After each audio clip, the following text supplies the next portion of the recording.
Sure. Interventional cardiology is a field of medicine where we deal with heart problems and problems in cardiac structure and function. Our most important job probably is stopping heart attacks. When people show up acutely. Beyond that, we deal with all the complications of long-term heart disease. Several years ago, we started a screening program for athletes with the goal of preventing sudden cardiac death. We all see somebody on TV every year who drops dead during a football game or basketball game, and there are certain things that we can screen for to try to prevent that. Identify those people early, fix problems that can be fixed, and potentially keep athletes from having unnecessary bad outcomes. Receiving a cardiovascular diagnosis quite often does not mean the end of the career. It may mean some changes in particular sport they participate in. It may mean that they need certain medications or a little bit closer monitoring, but we do everything we can to make sure that there's some way for an athlete to continue to participate in something they enjoy. Well, the key is exercise. Ideally we want 30 minutes of some kind of high intensity exercise 5 days a week. If studies show that there's actually up to a 30% reduction in mortality if they do that lifelong. The key is not to just be the greatest high school athlete and then fall apart after that, but we want to see a lifelong pattern of exercise. My goal is always, never to restrict anybody from doing anything they want, but to figure out how I can support keeping them in the activities that they like. Conway Regional is unique in that we've got a great mix of high-tech, capabilities. Unusually, we have unusual capabilities for a community hospital, for a regional hospital of our size. But we still have a staff and really a culture that is hometown. Everybody who's working there is somebody's cousin or neighbor or goes to church with them. And so there's this sense of community that's really unusual compared to any institution I've ever been around. And when I have to send patients somewhere else, they always come back complaining that it's not like Conway Regional. Physical aspects of Conway Regional are night and day compared to when I first came here. We've had an incredible expansion of specialty care. There's very little in the heart realm that we can't take care of. Conway Regional's investment in technology and capabilities for the community so that you don't have to go somewhere else have really been amazing.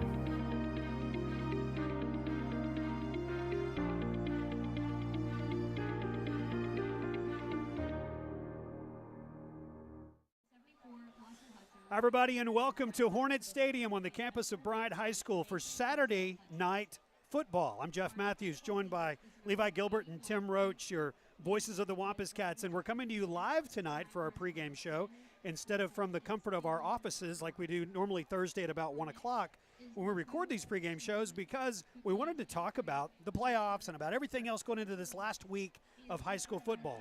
Well, as it turns out, a lot has happened in this last week of high school football that made it make a lot more sense for us to do this on Saturday night live prior to the kickoff of tonight's game. Guys, so here's where we are. Yes. We are in Week 10. We're in Week 10. The Wampus Cats have the one loss. Bryant has no losses. Cabot has one loss. And we'll show you some scenarios in just a moment. But let's begin our conversation just about this game. It is Conway. It is Bryant. Get your thoughts together. I'll be there. Levi, first. What you think? Oh, is it Saturday? Because I honestly have no idea what day Right? it is. Yeah, I mean, there's nothing more you need to say other than it's Bryant and Conway, obviously. But the stakes, they couldn't be higher. Yeah. And it's going to take a Herculean effort for your Wampus Cats. I mean, they've got to not only win, and we'll get into those scenarios in a minute, but win by a certain margin to even still have a shot at the 1 seed. And in theory, they could come in here and win, and let's say they do win by 13, and they still might not get that 1 or 2 seed. So a lot on the line. But what I want to say, because I've been struggling with this all week long, thinking about this game, is I've tried to challenge myself that it's not the end-all, be-all. We want to beat Bryant. I know this guy over here does. I mean, he wants it so deeply. But the thing I keep reminding myself, and I totally think we can do it, by the way, and we'll get into all that. But the thing I keep reminding myself is there's still so many way more important games even after this one. That's correct. And we want to win this one, and I'm excited. I can't wait. I mean, last year was such a blast. I can't wait to do this. But I'm also trying to, keep things in perspective because there's so much more to go after tonight. Yeah. Big picture. All right. That's great, isn't it? All right, let's talk about beating them tonight. So I would love for once against Bryant to be the hunted rather than the hunter. However, given that and given everything you just said, there's all kinds of different scenarios that play out against us advancing any more than where we are right now, which is the 3rd seed. Sure. So we really can play loose. I mean, there's not a lot. You don't have a lot going against you in terms of, well, gosh, if we don't win, here's what happens. No. So you've got that going for you. You also have the fact that Bryant is Bryant, and I know our coaching staff and I know the players that are the seniors specifically have seen enough of that. And so they are done. And so everything that they've got that goes to just this game, it doesn't matter. All that other stuff, we care about it? Yep. Absolutely. But really, it's just about tonight. Yeah. And so I want tonight, and I was talking to Mr. Tufu down there, who is my pregame discussion guy. We really want to come out of here healthy. We want to play well. We want to play mistake-free football. We want to beat them. But we also want to make sure that we get what we need to get out of this for the next things that are upcoming, which is all the playoff stuff. Right. And so let's go ahead and go to that. We've got a graphic that we hope will make a little bit of sense. So this is where we are. Seeds 1, 2, and 3 are what's up for grabs. 4, 5, and 6 are set. 4 is going to be North Little Rock following their loss last night. 5 is going to be North Side. And then 6 is going to be Jonesboro. So those are set for the 7A Central. But 1, 2, and 3 are up for grabs. And so, let's go ahead and pull the other graphic back up. We're going to spend a little bit of time with it. So here's where we are with that. Bryant 8-0, 6-0 in the conference. Following last night's game where Cabot steamrolled North Little Rock, they're 8-2, 6-1 in the conference. There we are at 8-1 and 5-1. So here's what has to happen. A win by us by 13 or more, we go to a coin flip. Yeah, it'll have a perfect three-way tie, and we've all beaten each other but not both. And so and the second tiebreaker is the points, which if we win by 13, we'll all have. So it goes to that third tiebreaker. And so you see the point totals there. Obviously a 13-point or more win, we max out at the 13, so we'd be at 78 points as well.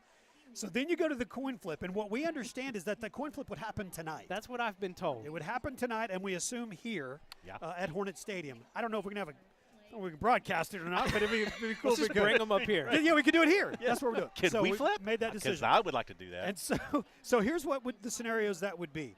The coin toss is actually to determine who's the 3. Yes. So you've got everybody flips the coin, then the odd team out becomes the 3. Then it's head-to-head. So you see that the next 3 lines there. Cabot loses the coin flip because we will have beaten Bryant. We would be the 1, Bryant the 2, Cabot the 3. If Bryant loses the coin flip, Cabot beat us, so Cabot's the 1, we're the 2, Bryant's the 3. If we lose the coin flip, Bryant beat Cabot, so Bryant's the 1, Cabot's the 2, Conway's the 3. Now anything else, we win by 12 or less or fewer points, or Bryant wins, Bryant 1, Cabot 2, Conway 3. Yep. So basically, it's as if the game right now is 13-0. Yeah. Bryant's on top. Right. And so there's a lot to play for. There's a lot, and we've talked about it ourselves, guys. How will Coach Fimple coach this game? What do you think he'll do when it's time to see, like, all right, we got to score, but we need to try to score some more, and it's the best chance we have, because what you get with seeds 1 and 2 is a week off. Yeah. You get a week off. 3 plays Friday night. And you'll be a day behind because this game didn't happen on Friday, didn't get moved up to Thursday. So there's a good chance that one of the 2 teams here tonight, they might have a game Friday. It's going to be crazy for whoever that happens for. I've been thinking about this a lot because it's going to impact the way the game is called, the way they approach the game. Because, yes, you want to win, but if you want to have any shot at having a week off in the playoffs, you have to win by 13 or more points. Yeah. And that's going to have an impact. It's maybe, our offense is a little gutsy anyway. Yeah. They usually go for it, but maybe it impacts some calls you wouldn't otherwise make. It'll be interesting to watch. Well, let me say this to that. I'm not sure that I agree completely, Levi, and here's the reason why I say that. Does this happen a lot with you? Yeah, all the Off time. air. Okay. Off air. Oh, okay. But he's right. No, what he said is exactly right. But here's why I think it's going to be a little bit different. If you talk to Keith Fimple, week in and week out, he has really the same message, and that's one thing I like about him is he's very consistent about how he does this, and that is we're coaching this game.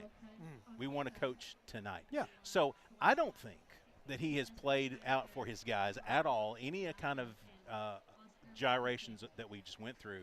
What he is saying is, look, it's over for them. It's our time. Yeah. It's time for us to go. Let's focus on tonight. And then he'll come in tomorrow and he'll go, hey, we're playing Springdale Harbor. Or, hey, take a couple of days, get some rest, whatever. Yeah. But I think it's about tonight.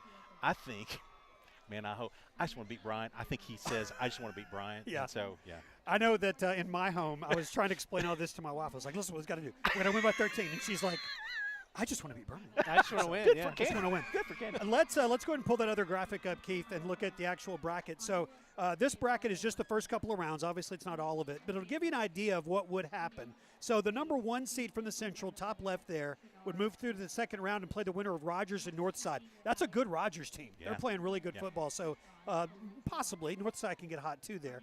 The bottom part of that bracket is the 2 from the West, and that is Fayetteville. Fayetteville's locked in there. What's interesting below that, Central 3 versus the West 6. That is the 3 seed from the scenario we've talked about, hosting Harbor. Winner goes to Fayetteville. So if we end up the 3, or whoever ends up the 3 and wins, it's a trip back up to Northwest Arkansas and place to face Fayetteville. The other side of the bracket, the West 1 is Bentonville, a team we saw at the first part of the season. They are the 1 seed. They'll take on the winner of North Little Rock and Southside. North Little Rock is not playing good football right now, but feel like Southside's probably got a little bit of an edge there. And then the 2 seed from the Central, bottom part of the bracket, they would face the winner of that Bentonville West and Jonesboro game, which they're barely in the same state. So the fact that they are getting together is pretty amazing. But it's a fun time of year, guys. This is I love this time of year, and really throughout the state, throughout the classifications. But obviously our focus is here. A lot of good football still to be played over the next 4 weeks. Levi said it best as we were walking around these talking scenarios. There is the chance out there, if we get the third seed, that we play Harbor. The West is really down this year. I would think that we'd have a good shot there. Then we would have to go to Fayetteville and beat Fayetteville. Yeah. Then we likely would have to come here and beat Bryant. Yeah. And then we would likely have to play Cabot in the state title. I mean, literally the best or worst case scenario, depending on how you want to look at it. Yeah, it can play out. For me. The good thing is we get to play it all out on television, and we get to play it all out for you throughout the next few weeks. So what we're going to do now is we'll take a break. When we come back, Conway Regional Health System pregame show will continue. Morgan Henry, 7A Central Report.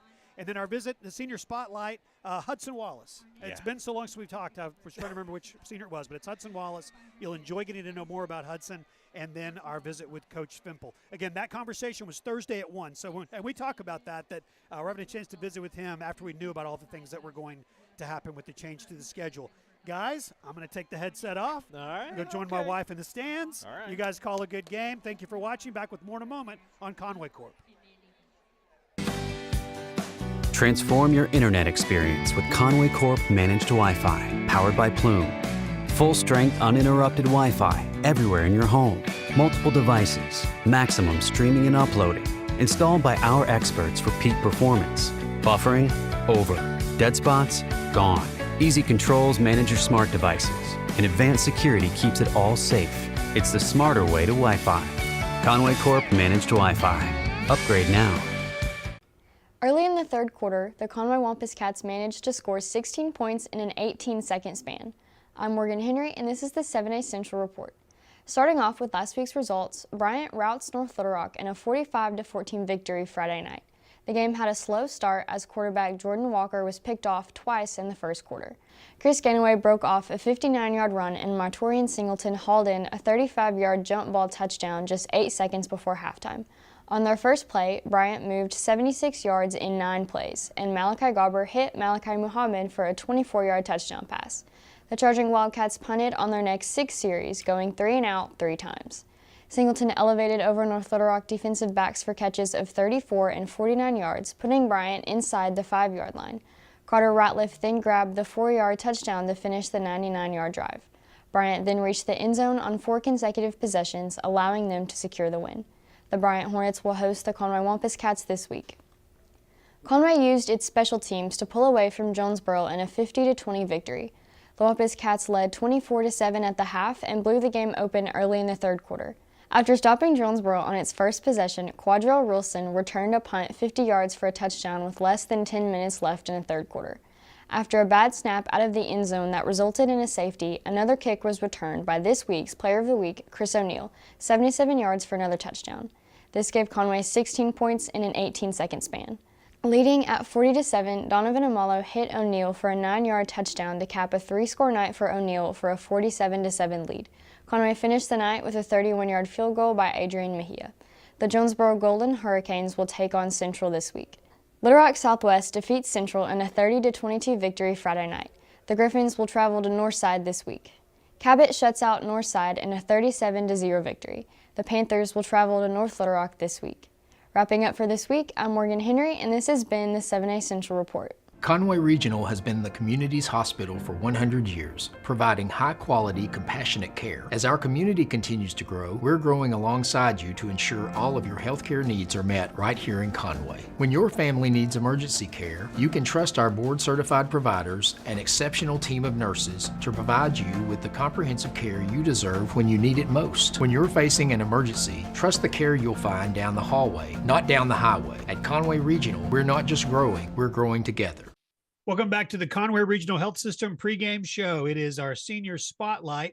And in the senior spotlight tonight is senior safety Hudson Wallace. Hudson, thank you for being with us, man. It's been fun to watch you play this year. I know a little bit of your story, but I want to know more. Tell me about how you got started in football. What led you to being a Wampus Cat on Friday nights? So from the moment I was like a little boy, football was always on. Saturday mornings, you'd go in the living room early, you'd find me there. And so I started playing, I guess, when the earliest you can play flag football, whether that's kindergarten or first grade. And so started then worked my way up to Optimist, play for the Chargers, and then moved to Carl Stewart where I played. And then I played at Whiteside, and then now I'm here. Hudson, last year you were able to get some reps as Trey Roberts was working through some injuries, but also because you were, having some great success out there on special teams, and you've really just added to your repertoire this year. What have you done to build on that success, and what else besides that experience from last year has made you into the player you are today? Yeah, I think a lot of it's just hard work when nobody's looking, in the off season. I've really came a long ways just for putting my head down in the off season, working, and kind of like you mentioned with Trey and Traylon, they helped me out so much and poured into me. Last year I was just in the air asking questions, and they're just telling me all the little tricks and stuff. And so just being around those guys, those older guys, really helped me a lot too. So that's in the safety role that you play. Most everybody knows that you're the last literally line of defense in the long runs and the long passes. And so the passing game is always critical, but not a lot of people understand how critical the safety role is to stopping the run game. And a lot of times the safeties are going to lead the team in tackles because they're coming in to clean up. I've raved on the air about your tackling ability. Technically, I think you're one of the best tacklers we have. So in terms of tackling, tell me about your approach to tackling a ball carrier. What are you thinking about? What are you trying to do there? Well, I mean, in our league, you're just trying to get them to the ground, but just it's so many reps throughout the years of just eating the football, getting your head across, wrapping up. And I think just when you play in good leagues and good coaches throughout growing up, I think that just gets instilled in you. And so when it comes Friday nights, even though it's bigger, stronger, faster guys, it's all you know to do is just get them good form tackles. So He's Hudson Wallace, senior safety for the Wampus Cats in our senior spotlight tonight. A couple of questions here to wrap up with you, Hudson. First of all, do you have a team, a college team, a pro team that you like? You said you've been around football your whole life and it was on TV. So who do you follow? I'm a big Razorbacks fan, and I'm also a Chicago Bear fan. So okay. Those are kind of the teams I support. Anybody on the Razorbacks that you kind of model your game after? I mean, Jalen Cavallon, when he's been healthy, it's been fun to watch. There's just so many good players. Just watching any game turn on, just being able to watch them, just any of the older guys, it's cool to see, and just cool to learn from them and see what they do right and what they do wrong, and just kind of see how, hey, I know that, I've done that in practice, all that little stuff, and see how just talking about it all week and then actually like seeing somebody do it at such a high level is pretty cool. So as it turns out, you're going to be one of those people that that kids are watching on a Saturday this week because the game's been moved to Saturday night. How does that change your preparation? It's different because it's not a school day. You're going to have all day to be thinking about this. How are you going to handle game day? I think at the end of the day, it's just another day. So I just think it's getting in that routine. I might be able to watch a little bit extra film this week, but I'm looking forward to being able to play Saturday night, and this should be a pretty cool experience. So it's going to be great, Hudson. Thank you so much. Thank you for everything that you've done, the way you represent Conway and our football program, and good luck tonight. Yes, thank you all very much. Conway Regional has been the community's hospital for more than 100 years, providing high-quality, compassionate care. As our community continues to grow, we're growing alongside you to ensure all your healthcare needs are met right here in Conway. Our board-certified interventional cardiologists, specialized team, and innovative cardiovascular technology are here to provide the comprehensive care you deserve when you need it most. So when you're facing a heart emergency, trust the care you'll find down the hallway, not down the highway. The Conway Regional Health System pregame show continues now with our interview with Coach Keith Fimple. Coach, senior night a week ago against Jonesboro, a success. Let's look back before we look forward. Congratulations on that one. I appreciate it, guys. A great night, great environment for our seniors. Great attendance by the community itself. Just really proud of the kids, the way they, came out mentality-wise, especially in the third quarter. I thought that was a really awesome time there to watch it get rolling. So, again, very proud of that class and what we got done Friday and moving on. Yeah, Coach, let's dig into that third quarter because it was so impressive from a special teams and defensive perspective. I mean, 16 straight points without your offense even taking the field and just really sunk any hope that Jonesboro had. Yeah, Anthony Robinson and Coach Little, they both take care of our special teams guys, and we have at least 4 or 5 coaches on each one of them. And you can tell as we go throughout the year, they get better because of personnel and the schemes that fit, what we're doing over there. And just really proud to see that part of the game, which, you always break those coaches in 3 phases: offense, defense, and special teams. We don't ever want to forget about those here at Conway because we do have some playmakers that can make plays and change the momentum of games. Coach, let's talk about number 1, Bryant. Okay, they've got 49 straight in-state wins. They are multiple in a row state title winners. We have to play them at their place. Now we get to play them on Saturday. I mean, this just looks like an awesome opportunity for your team. 49 straight. What makes them so great is that, the opportunity that they have, that they make plays when they have to. It seems like they're always, in a position there, and they come up with a big play. They come up with a fumble. They come up with a great, a missed tackle here or there. And like you said, it's just another great opportunity for our program and our community to go over there, and really to focus in on just this game, not the 49 that they've won before, just one game right here, and let's see what happens. Just full disclosure here, we are recording this on Thursday afternoon. We just got word that the game's moved to Saturday. And Coach, we were visiting off the air a moment ago, and I think it's interesting that the preparation that goes into a football season, it includes a thing like a Friday practice. Tell us about that. Yeah, we have an indoor practice. If we end up having to go inside, that we usually revert back to, that will override the game, the actual practice schedule for that day outside. We have what we call no sweat Wednesday sometimes during the week here, off and on. So again, we're prepared for this extra day right here to where we slip in this practice schedule. The kids, as long as you keep them on that pattern, they're not out of their way. They don't know what's going on. And you just say, okay, today's going to be no sweat day. They'll come right in and they'll just go like soldiers into where they're supposed to go, weight room, film room, and then from there. So again, you always got to have that prepared for them. Well, we're prepared too, and we'll wait a day. I hate that we are. We're waiting a long time for this. We'll wait one more day, and we'll have the kickoff on Saturday night at 7:00. Coach, good luck. All right. Appreciate you guys. Go Cats.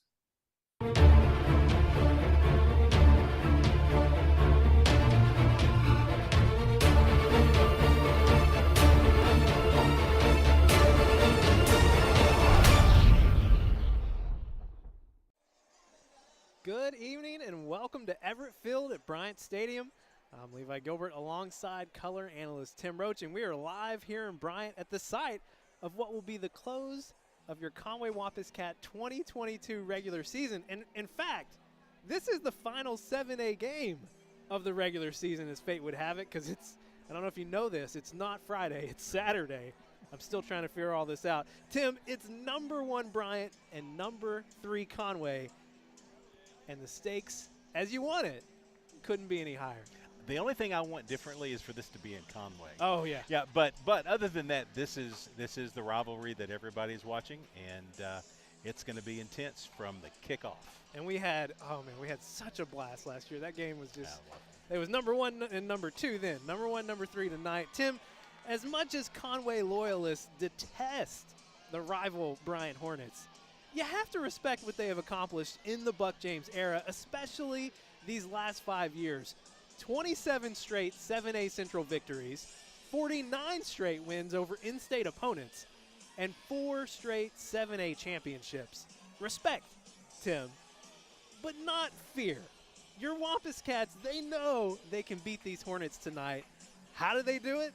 That takes us to Tim's 3 things for tonight. I think it's going to take more than 3 things. But let's start with these 3. We need to take advantage of any Bryant mistake. They may not have any, but we want to take advantage of those. They had 4 picks last week against North Little Rock. North Little Rock did against Bryant, and they weren't able to cash in. That caused them a lot of problems. We get 4 picks tonight, I feel pretty good. Yeah, I would feel good about that. Next, we need to make sure that we are running the ball effectively, as we did last year against Bryant, and we've done at times pretty much every game except for 2. We ran the ball effectively, and what we know that occurs from that is the tempo. If we get into tempo, Bryant cannot make changes. They have to scramble just to get set up, and it's an advantage for the Wampus Cats that we live by, and that is tempo. The last thing is, what we saw against Cabot was something that we didn't really have not seen a lot of, and that is we lost our poise when things did not go our way. And so we have to play with passion tonight. You're going to have to be on the edge. Hopefully we learn something from that ball game. We can play with that passion but not lose our poise. Play on the edge, but don't lose that control. Man, that is going to be a big thing tonight. Yeah. All right, back with starting lineups after this break here on Conway Corp. Conway Regional has been the community's hospital for more than 100 years, providing high-quality, compassionate care. As our community continues to grow, we're growing alongside you to ensure all your healthcare needs are met right here in Conway. Our award-winning team, led by board-certified interventional cardiologists and emergency physicians, delivers one of the state's best door-to-balloon times for emergency heart care when you need it most. So when you're facing a heart emergency, trust the care you'll find down the hallway, not down the highway. Back live here tonight, a Saturday night. Yeah. Here in Bryant, here come your Conway Wampus Cats, ranked number 3 in the state, taking on the number 1 ranked Bryant Hornets for a shot, potentially, at the 1 seed, the 2 seed, maybe the 3 seed. We'll know, hopefully by the end of the night, but hopefully not too, because if it comes down to a coin flip, we won't know. But a lot still on the line for your Wampus Cats. Let's go ahead and take a look at the starting lineups.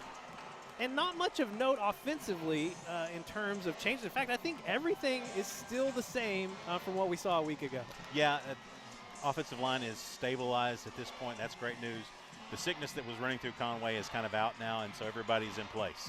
Now the big change defensively, as we switch over to that, is at corner, the loss of Tice Carr out for the rest of the season. Yeah, Tice and Kesey both gone for the season. That's significant losses.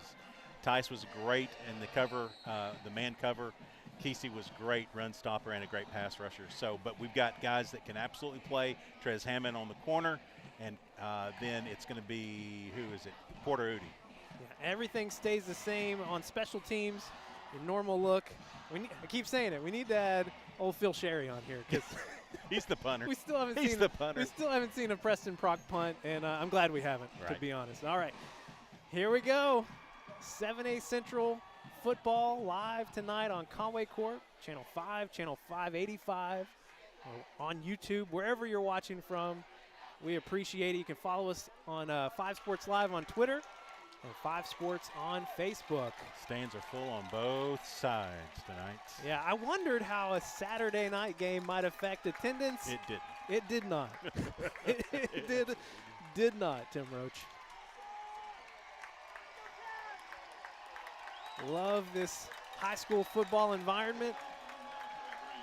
And even if we were both 0-10, it's Bryant and Conway. That's right. Kick deep to start things off here. Taken in by Jacoby Wade. Jacoby bringing it near side. He'll be taken down just past the 20. Let's go ahead and take a look at our offensive starters. Donovan Amalo, quarterback. Boogie Carr, running back. Ron Good, wide receiver. Clay Fisher, receiver.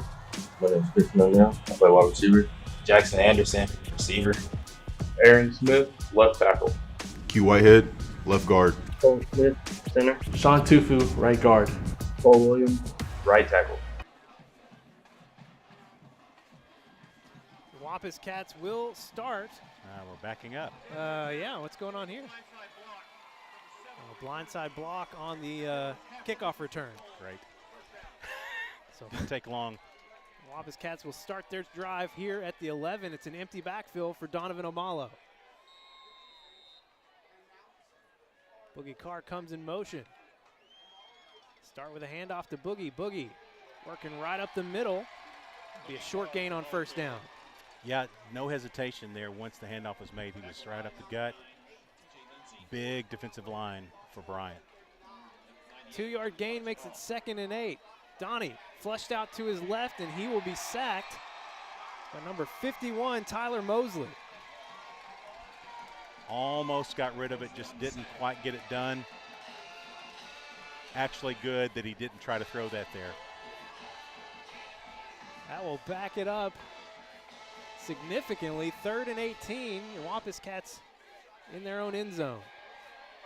Donnie tries to find Chris O'Neill, and that's almost picked off by Graham. Yeah, very fortunate there that he overthrew Chris O'Neill. One thing that we did see there was Donnie moving out of the pocket a little early there. That's one thing that he needs to stay involved in the pocket as long as possible. A 3 and out for your Wampus Cats. And your Preston Proc. Yeah, the shadow of their own end zone. We'll see our first punt from Preston Proc this season. High, nice spiral, taken in at the 40 by Graham.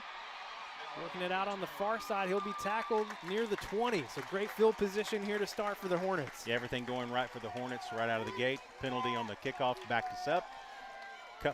One run that didn't net much, and then a couple of plays that did not work out from the passing game. So now it's up to the defense, very quickly turning it over to them.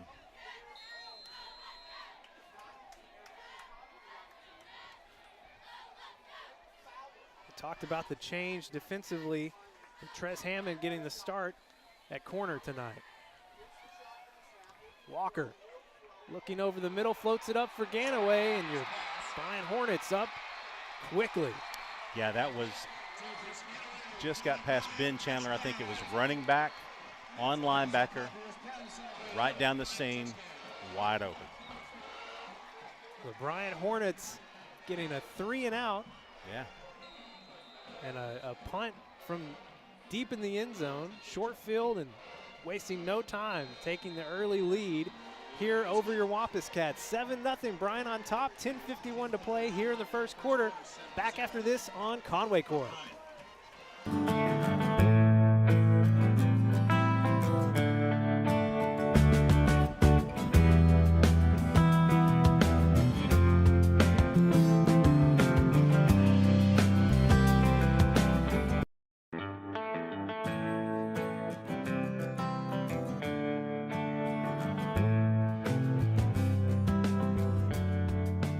Thank you for your business.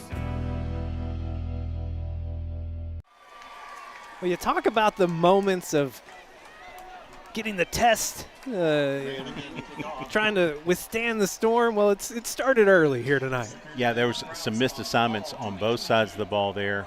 Special teams issue in terms of a penalty.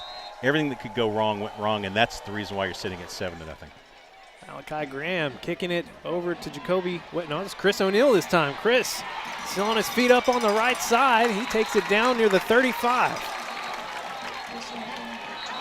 We got a little extracurriculars going on over by the 25. Flag coming in from over on that far side. I want to see who that's going to go against. Bryant was the more objectively, Bryant was the more passionate about the problem that was going on. Now the flag came from that side of the field. This is that moment where you want to make sure that you maintain your poise. You cannot get caught up with Bryant in that kind of game. Well, we saw how that worked at Cabot a few weeks back. No, did not work out well for your Wampus Cats. And Coach was very, very adamant about maintaining our poise, learning from that lesson. So let's see what the first two flags actually out on the field. I'm guessing for the same thing.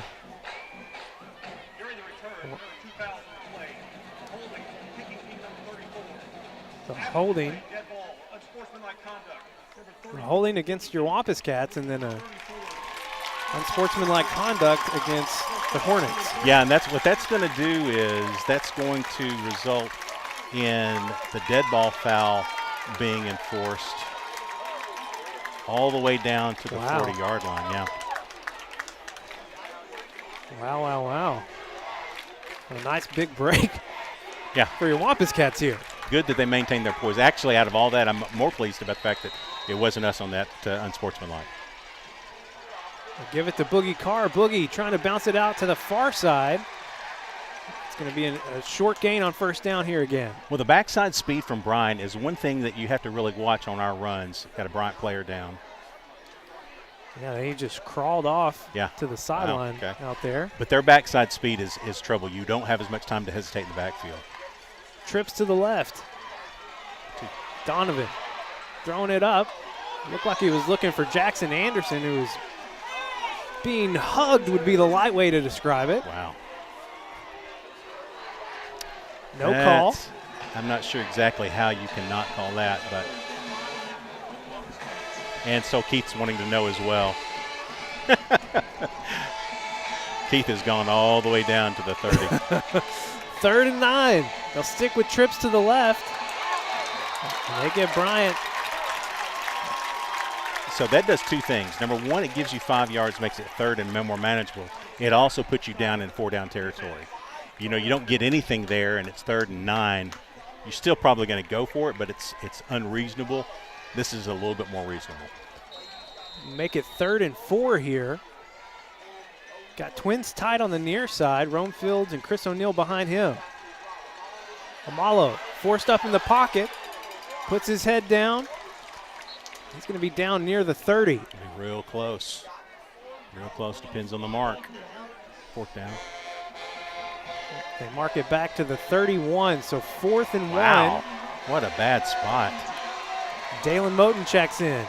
They give it to Boogie. Boogie pumping those feet, and he's got a first down. Nice job by Boogie. Got contact right at the line of scrimmage, which was not the line to gain, and pushed forward. Really nice job by Boogie there. Conway moving quickly. Donnie rolling out to his left. Steps up, slings it to Rome Fields here on the near side. Rome has got another first down picked up as he spun out of that thing. Thought he was going to get out of the second one. Good job by Donovan just to make something happen with his feet there. They'll move trips to the right. Hand off to Boogie Carr. Boogie taking on the defenders right up the middle. It's Traylon Russ. Yeah, that run has not been there yet. We've not popped it just yet. Changing out Boogie for Chambers. Gain of 2 makes it 2nd and 8. Bryant showing blitz. They will bring it. Donnie throwing it up in the front corner of the end zone, out of bounds.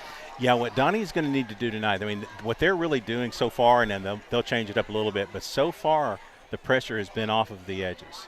What he needs to be more comfortable doing is stepping up into the pocket rather than into the pressure trying to go wide. Step up in, not out. There's a lane there, by the way, as well. Right there. 3rd and 8. Donnie uses his feet. May have gotten back to the line of scrimmage. Yeah, the lane was there early, and I have a feeling that Kelly's going to call that soon to have a designed quarterback draw, try to relieve some of this pressure from the edges.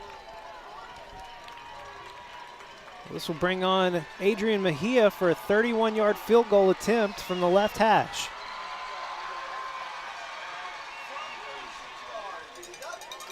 It's up, and it's good. Your Wampus Cats score on this possession. Cut the lead to 4, 7-3. Bryant on top, 8:26 to play. Back after 30 seconds here on Conway Corp. It began in 1997 with one goal, community first. It grew, reaching farther and farther across the state of Arkansas. Now, we're on the move again, ready to show our commitment to the people of Conway. Ready to continue the effort to revitalize our downtown with a state-of-the-art banking facility. Ready to live out our firm belief that community is everywhere. And now, community is here.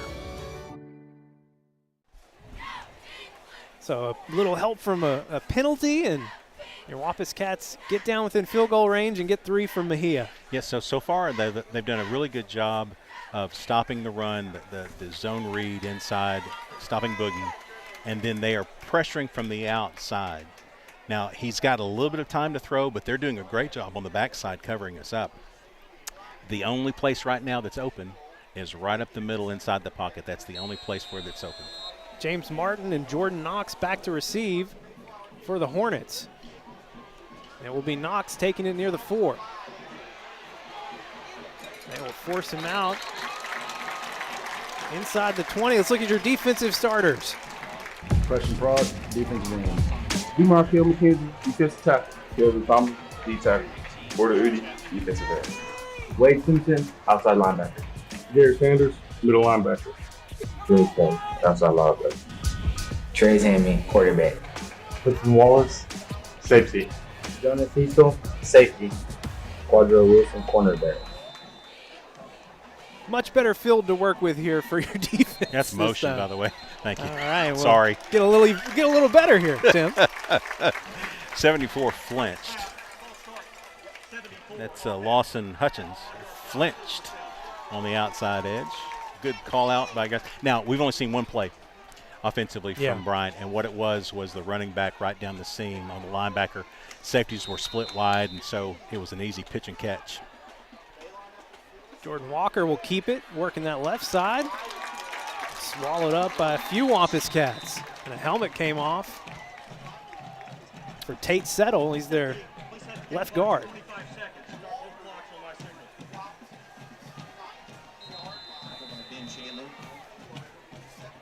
That's going to make it 2nd and 10. Jordan Knox, Donald Miller set up a receiver here on the near side. Walker looking to pass. Trying to get it over here near side and lofted up and out of bounds, incomplete. Yeah, good pressure that time by Proc and Udi. Conway crowd getting into it, but that was great pressure on the edge there. Almost got to him in time. Got to watch Singleton here. Number 3 is their go-to guy. He'll be lined up. It looks like he's going to be lined up near side here in the slot. 35 catches on the year, 556 yards, and 6 touchdowns. 3rd and 11. Walker looking over the middle. It's picked off by Hudson Wallace. Hudson returns it to the 30, cuts back inside, and inside the 25. Turnover for your Conway defense. I love our senior spotlight. Love that senior spotlight. Way to go, Hudson. Great job by your defense of putting the right pressure on. Everybody was actually covered up pretty well. Overthrow by the quarterback, Walker, right into the hands of Hudson Walson, who was playing center field and made a great return. 3rd interception of the year for Hudson Wallace. Just enough pressure right up the middle, makes him throw it early. Not there yet. Hudson with a good run back here, all the way back from the 30 to the 23. Nice. Wampus Cats will start this drive at the 23. They'll go twin stacked again here. Donnie flushed out to his right. He's going to have to throw it out of bounds. I really think that the better option here is for the drop backs. Now, here's the thing, though. Even if you're dropping back, you've got to get open, and they have done a fantastic job of covering our receivers. Looking for a quick slant at some point. 2nd and 10. Donnie looking to pass. Rolls out to his left, looking for Rome Fields on the comeback. And Rome's got the catch, and it's close to a first down. I think he's got it. Mr. Dependable Rome Fields. Great job, by the way, of rolling out all the way past the pressure that time. Great throw by Donnie. They move trips over to the right. Donovan looking over the middle for Clay Fisher. The pass just a little bit behind him. Well, and here's the thing, to Bryant's credit, the pressure was right there. He had to throw it. It was going to be almost an impossible throw and catch. Really good job just to get it off there. 2nd and 10 from the 12. 7:18 on the clock here in the first quarter. Donnie options it out to Boogie Carr. Boogie might have picked up a yard or two there.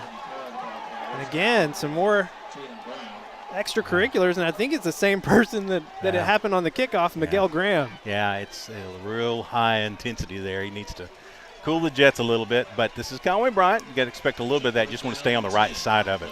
No gain, 3rd and 10. Donnie looking in the end zone on the right side for Rome Fields, and well defended by Malachi Graham. Yeah, that was a good job. That's their number 1 cover guy. And going to our go-to guy in terms of height on the edge, and just couldn't quite get it done. This will set up a 29-yard field goal attempt for Adrian Mejia. He had a 31-yarder on Conway's last offensive possession.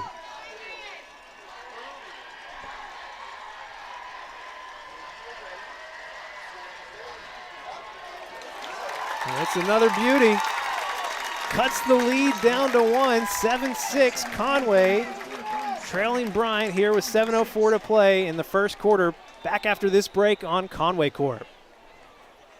From day one, Centennial has been there for the people of Conway, the people that teach us, protect us, guide us, and work to make Conway better every day. That's why we've donated over $5 million to local organizations and causes, and we have the same commitment to serving you for life's milestones and everyday moments. Centennial Bank, proud to call Conway and Faulkner County home. Saturday Night Football live in Bryant. 7:04 to play, and the Wampus Cats cut it to 1 behind 2 field goals from Adrian Mejia here in the first quarter. Yeah, both were bombs. They look great. He looks great kicking the ball. All the timing's right. Now, you'd like to have gotten 7 out of that, obviously, but good to get points. We've got to figure out some of our routes and get that done, and maybe that'll free up the run. This one taken by James Martin right at the 1. Flag coming in on the far side as Martin's down near the 20. You like when you see those flags coming in like that, Tim? Yeah, normally, and I don't think that's in the place where there's a face mask. I think it was right on the other side of the hit. We will have to see. A lot of conference. On Bryant's last possession, Jordan Walker threw an interception. And you mentioned it in our pregame, and right up to kickoff, he threw 4 interceptions a week ago at North Little Rock. So it's a block in the back against Bryant. Same penalty that Conway faced. So that will back it up to the 9. Yeah, that's 5 picks now in 2 ball games. And I think we have Gideon Moats in at quarterback now. Oh, well, there you go. Yeah, it'll be a handoff to start this drive. So Gideon Moats, the junior, there was a quarterback battle at the beginning of the season between the junior and the sophomore, and Jordan Walker won it out, but he has obviously been on a short leash here tonight. Yeah, for a second I thought maybe they would start him and then as soon as the problem happened, go to 15, and that's exactly what they've done. A loss on first down makes it 2nd and 11. Moats looking to pass here. Lofts one over the middle for Singleton. And Jonah Cecil putting a hit on that, and that falls incomplete. That was almost picked as well, and then almost caught by Bryant. Now, great job there again. This guy can throw the ball, okay? He's their passer. So you're going to have to be careful here, but he's not a run threat, but he is definitely a pocket passer. If you don't get to him, he'll pick you apart. Carter Ratliff in at receiver, number 84. He's a big target over here on the near side. You can't ignore Singleton in the slot. Split out Ganaway. And he's under pressure. Moats steps up out of it. Ben Chandler. And did not Jacoby Wade stopping him. It's going to be short. And they will bring on the punt team. Great job by now he did slip, so he did a great job out of the pocket there. We almost had him back there. A little bit slippery. Maybe we'll get him next time, but yeah, just off the edge. That was Garrett. Garrett Sanders, yeah, rushing off the edge. Yeah, he moved up front. Malachi Graham into punt. He's going to be backing up a little bit more. That's good because 4th and 2. I mean, I know where they are on the field, but you know, you just expect any unexpected thing you can imagine here in Bryant. Well, and I like this too because if they have any thoughts of trying to catch us offsides, it only takes it back to 4th and 2. They bring the heat, try and get the block punt. It's a high punt, bounce near the 40, and it hits a Bryant defender right at the 41 or 42. Yeah. Keith Fimple had it exactly marked. Yeah. He knew exactly what it was. But, you know, we didn't get it, but we pressured it, and it was a not a very good punt right there. So excellent job by the punt team getting pressure on the kicker. Nice. So 2 3-and-outs from your Conway defense after, you know, having a real short field to start the game. Well, and we've already run off the starting quarterback. Now, he could come back and play. I'm guessing he will.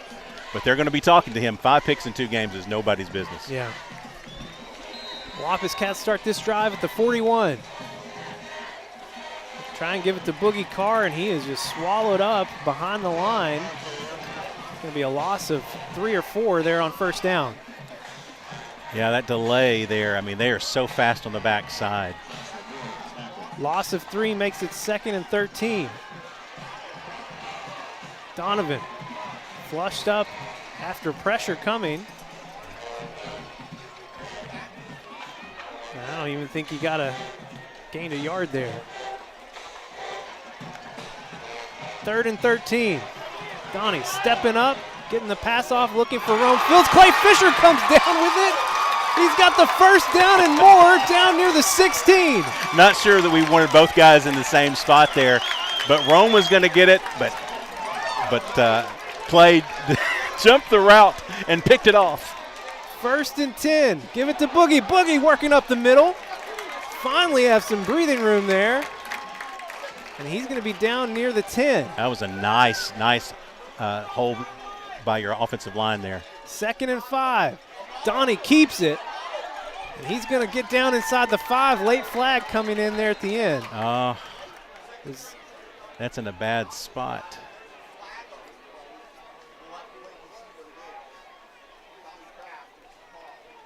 Well, it looked like he was throwing it towards where Donnie landed, but. Personal foul, face mask. Yeah, all right. Nice. Half the distance to the goal. It'll be 1st and goal from the, the 2?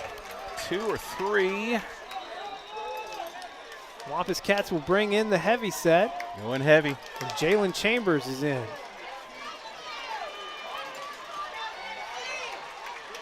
They give it to Jalen from 2 yards out. And he's going to be stopped at the 1. Yeah, but you made a good gain there. That's half the distance. Donnie under center, pushing forward. That's a touchdown. He's laying in the end zone. Touchdown, Wampus Cats. And Conway has the lead. Well, that's nicely done. Big push there. Donnie has had that play all year long, and it's just a lean in, get a good push from your offensive line. Awesome job by the O-line. 8th rushing touchdown of the year for Donovan. Extra point is up, and it's good. Conway takes the lead 13-7 with 4 minutes to play here in the first quarter. Back after this break on Conway Corp. When you choose First Security, banking is just the beginning. Here, we take care of each other, making the community we all share even stronger. So people in Arkansas can build a life, buy a home, run a business, and more. Strength in numbers and neighbors. It's another way First Security helps Arkansas bank better. And it's why you should call on us today. First Security, bank better. Back live here in Bryant, and it just feels a little better when your Wampus Cats have a lead. All is right in the world, the football world at least. Well, great job, good response by your offense. They had a critical play there where Clay Fisher took the ball from Rome, but we'll take that, and then a really good run by Donnie to get it down to the 3-yard. He's going to have to run the ball more tonight, Levi. Adrian Mejia kicking it into the end zone. No return for the Bryant Hornets. Nicely done there. I like that. It's a better option. We talked about it all night.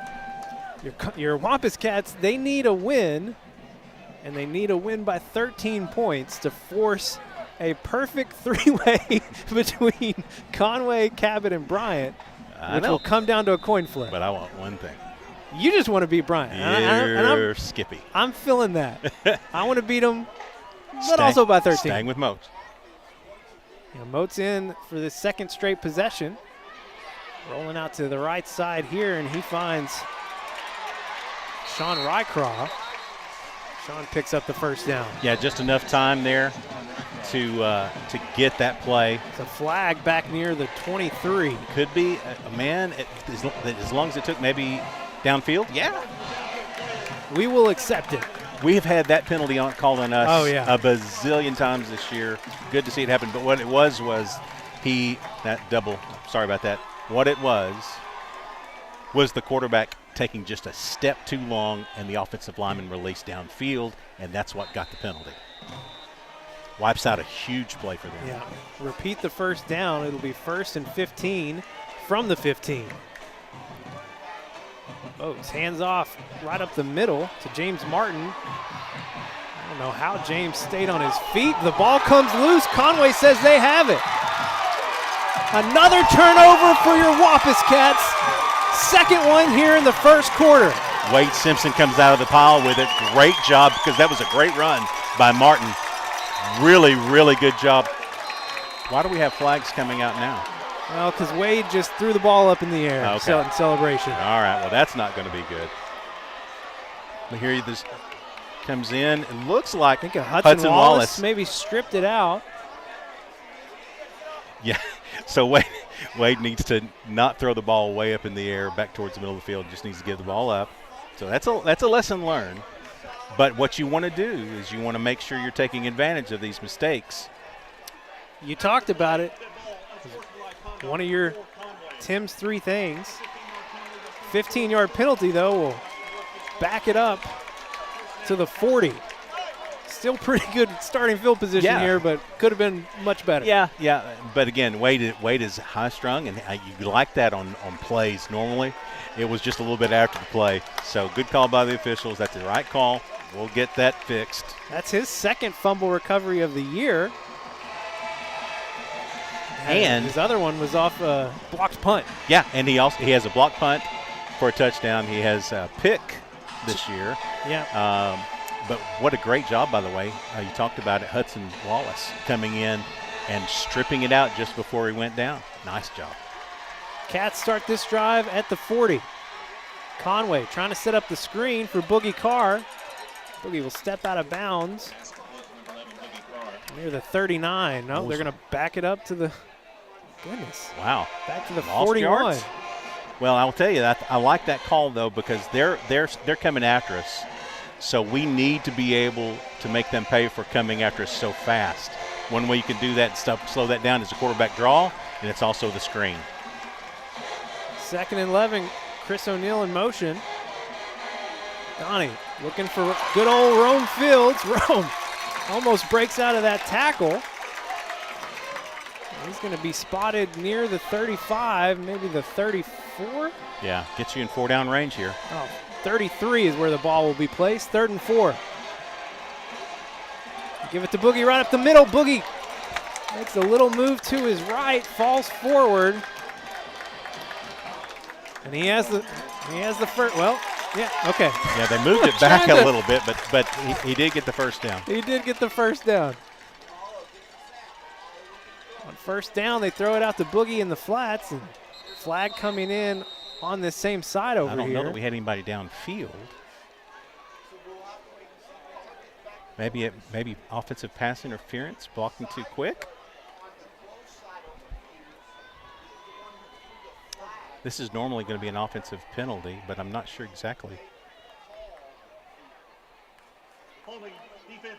Okay. Defensive holding. Nice. 10-yard and that penalty. Was the only other thing it could be.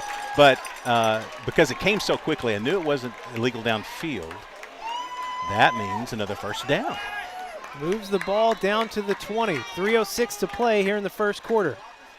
Give it to Boogie again. Boogie trying to work that right side, and this Bryant Hornets defensive line is tough. Well, and that's Johnson, number 5, against North Little Rock. He was everywhere. That guy was. Loss of 2 makes it 2nd and 12.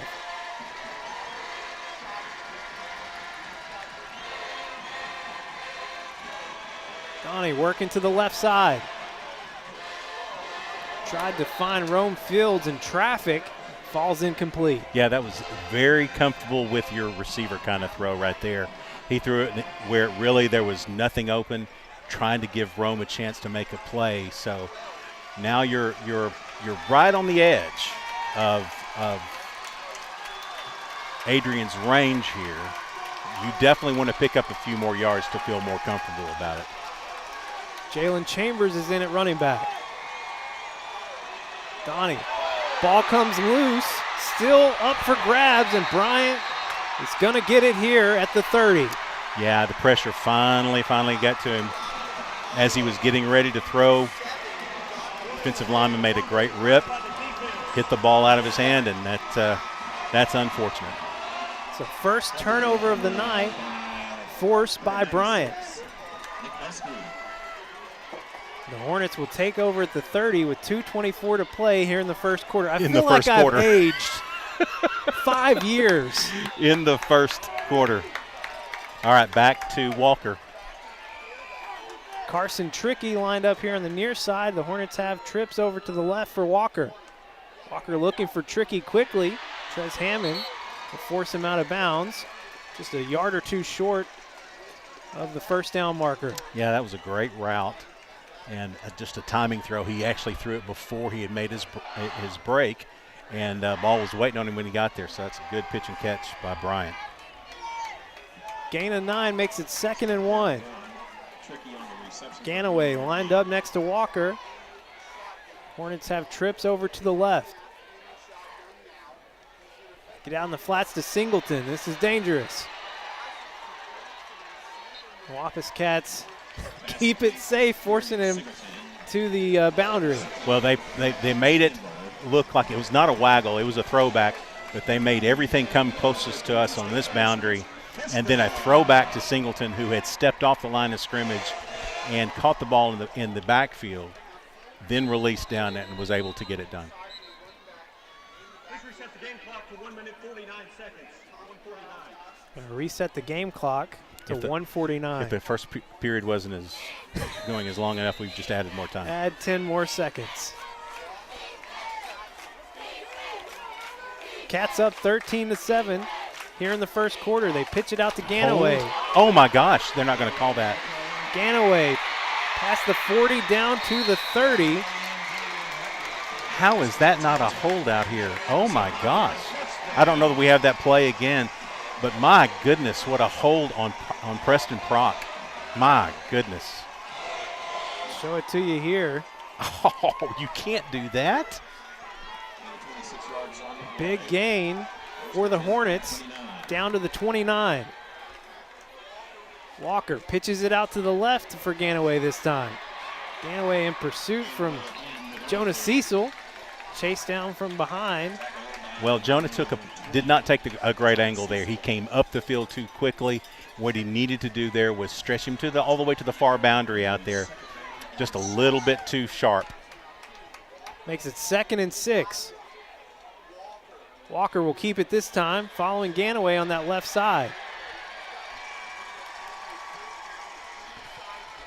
Who made the tackle out there on the far side? Might have been Q Wilson or Drew Canterbury. Making some gash plays right here. Have us really kind of on our heels. Got us kind of chasing the ball. James Martin checks in the backfield. They'll pitch it over to the right to him. He is tackled quickly by Ben Chandler. Yeah, that one was a solid connect.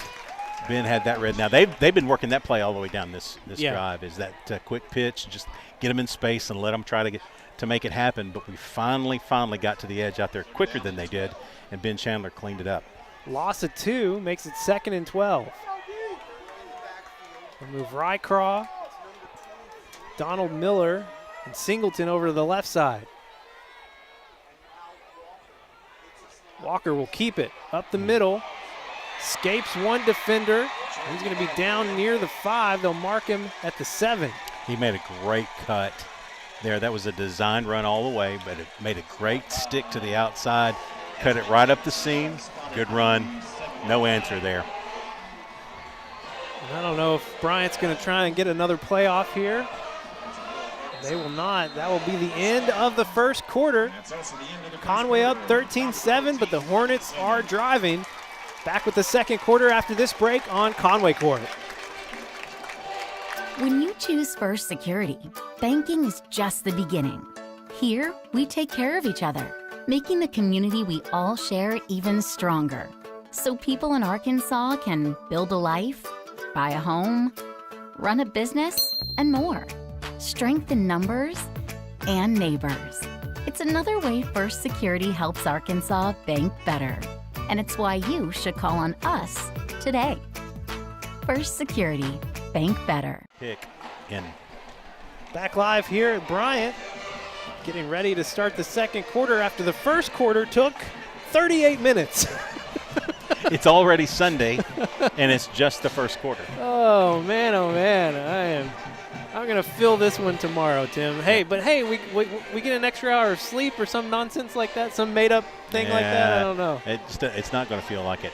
All right, so Bryant has done a great job here in this drive after the fumble, taking it and just kind of pressing it down the field, big chunk plays, kind of every conceivable fashion. First and goal now. Yeah, as we come back, it's 1st and goal from the 7. This is where, basically this area is where they scored their first touchdown. Back in the first quarter, Walker, another design run. He's trying to work that right side. He picks up another big chunk here. Inside the 5 now. Be marked, I think, at the 3. Yeah, they gave him the 2. Okay. Man. Wow. Well, it's 3.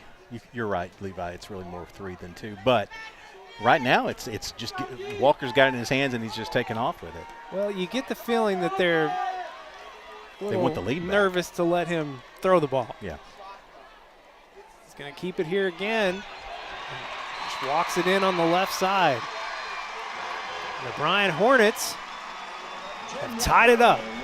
Yeah, that looked like the Bryant of old there. I mean, they really just kind of made some big chunk plays as they went down the field. Nothing fancy about it at all. They had one play where they had a throwback. Everything else was fairly basic. But they are so big up front, great skilled positions. And, one kick away from taking the lead. Stephen Fuller on for the extra point.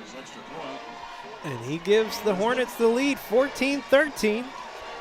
11:21 to play here in the second quarter. Back after this break on Conway Corp. The Smith Ford family loves football too. We have a variety of vehicles on the lot and ready to drive to any game. Our customers are treated like family. You'll receive the personalized service you expect and deserve. We make purchasing a vehicle easy with a hometown feeling and no hassle guarantee. Come by and experience Smith Ford's family customer service in Conway on Oak Street or on the web.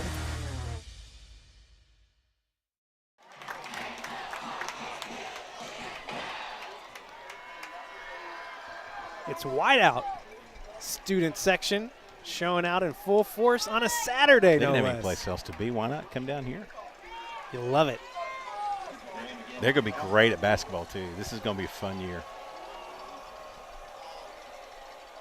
This senior class, they seem to know what's up for the student section.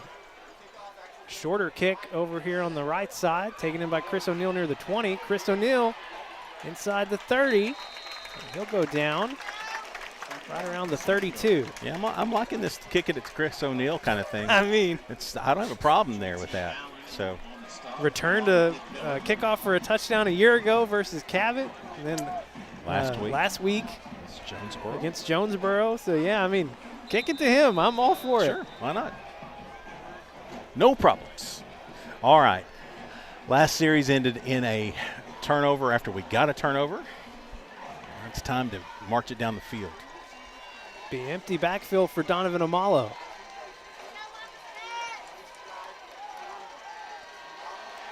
Donnie looking for Jackson Anderson or Chris O'Neal. I don't know how I thought Chris came down with the ball, but Bryant says they got it. And that is the call on the field, interception for the Hornets. Yeah, I'd like to see that play again. If it was a great interception, it's a great interception. However, I thought Chris O'Neal had come back for it. well, I'd like to understand how the mugging on the edge was. Second time we've seen that. I mean, my goodness, he was draped over him, but. Well, 2 straight offensive possessions now for your Wampus Cats that have ended in a turnover. Yeah, welcome to Bryant. We will see Walker again at quarterback on this drive for Bryant. Hand off to Ganaway. Ganaway trying to work that right side. Kelton Thomas says, no, sir. Well, and that's how you do that. You had Udi over there as well, but Kelton just really cleaned up on the backside. You strung it out. You've got to get them going side to side because as soon as they take that step to go vertical, it's trouble. Great job by Kelton and Udi there.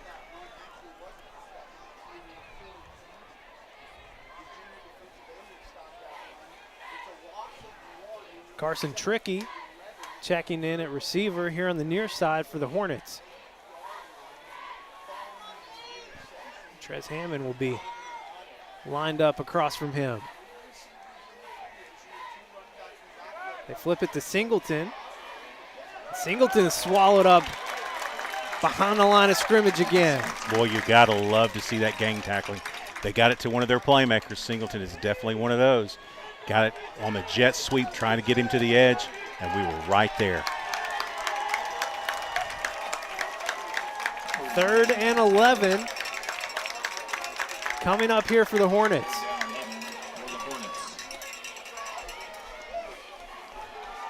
Under 10 minutes to play here in the second quarter. Walker gonna have to pass. They set up the screen to Ratliff. But Ratliff will be tackled short of the first down marker. Great job by Garrett there. They're probably in 4-down territory. I don't see the punt team making a very quick pace onto the field. Great job by Garrett there. Came down with the ball, but it was ruled down already. 4th and 3. The Hornets keep the offense on the field. Got to think here. Got a timeout by Keith. Yeah. Wampus Cats will call the timeout. We'll take it with them. Back in 30 here on Conway Corp.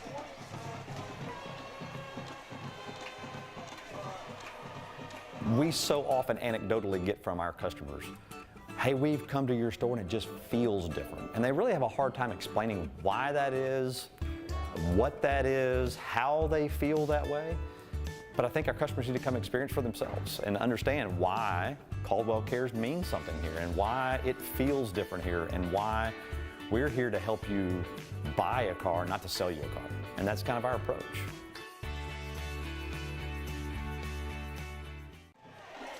.9:18 to play here in the second quarter. And 4th and 3 coming up for the Hornets.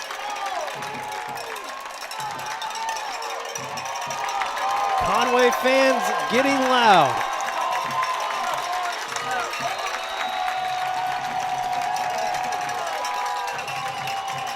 Singleton in motion. Walker rolling out to his right, under pressure, lofts it up for Ratliff. Ratliff will come down with a huge catch on 4th down. Wow, that's a great throw and an even better catch. Actually covered up pretty well there, but just went up to get it. He's a big, big, big target and was able to get it done. Moves the ball down to the 28.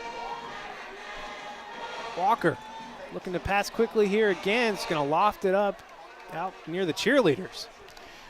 New rule in high school football this year is there doesn't have to be anybody in the area as long as you get it. I think as long as you get it past the line of scrimmage, you're good. Yeah. So there was nothing there. Well defended by your Wampus Cats. Makes it 2nd and 10.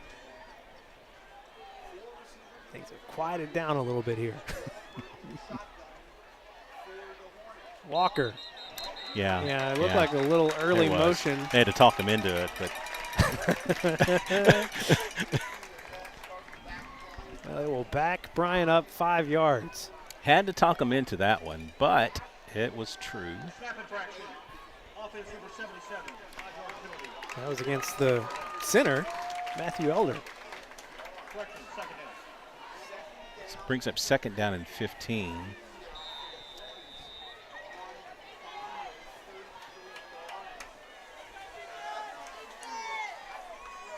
Bryant with the 1-point lead in Conway territory. They fake it to Ganaway. Walker working this left side, and Wade Simpson stepping up, making the tackle after a short gain. Listen, that's a big dude on a not so big dude, and the not so big dude made him go backwards. This is just a classic tackle by Wade Simpson. I mean, it's just absolutely perfect because out there on the edge, I mean, there was a little space there, and he was able to close down and make it happen. Great job, Wade. It'll be 3rd and 13. Bryant just content to kind of slow things down on this drive. Well, they're looking to get here. If they don't get first down, they're looking to get at least 6 or 7. Walker rolling out to his right, under pressure from Wade Simpson again. Wade gets the sack near the 40. Come on. The flag coming in. Guess you're expecting the horse collar.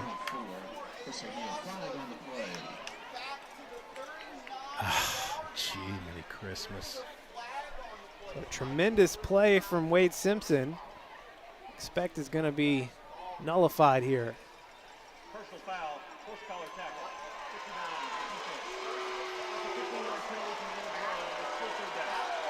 59, But it stays 3rd down.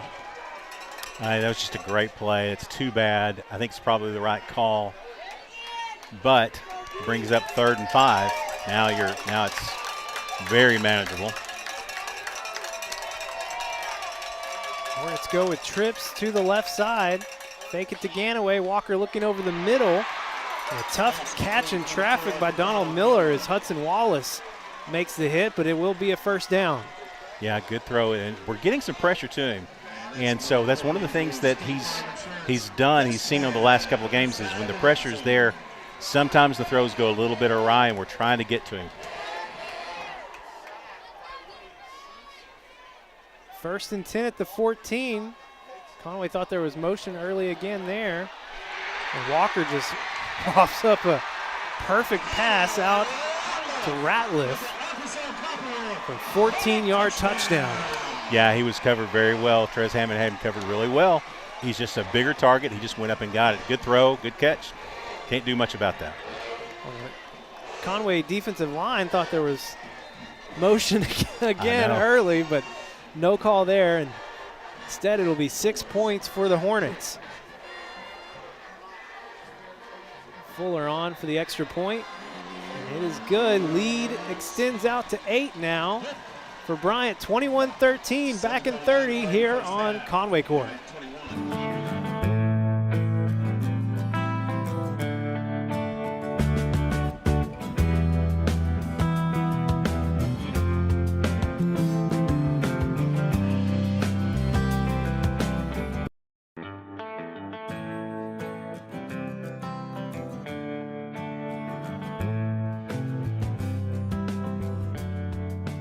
Thank you for your business.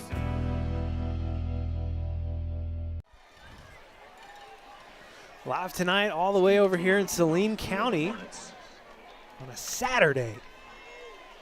Man, oh man. Seen a lot of scoring already. Even the score is 21-13, but man, it's just a long first half. Yeah.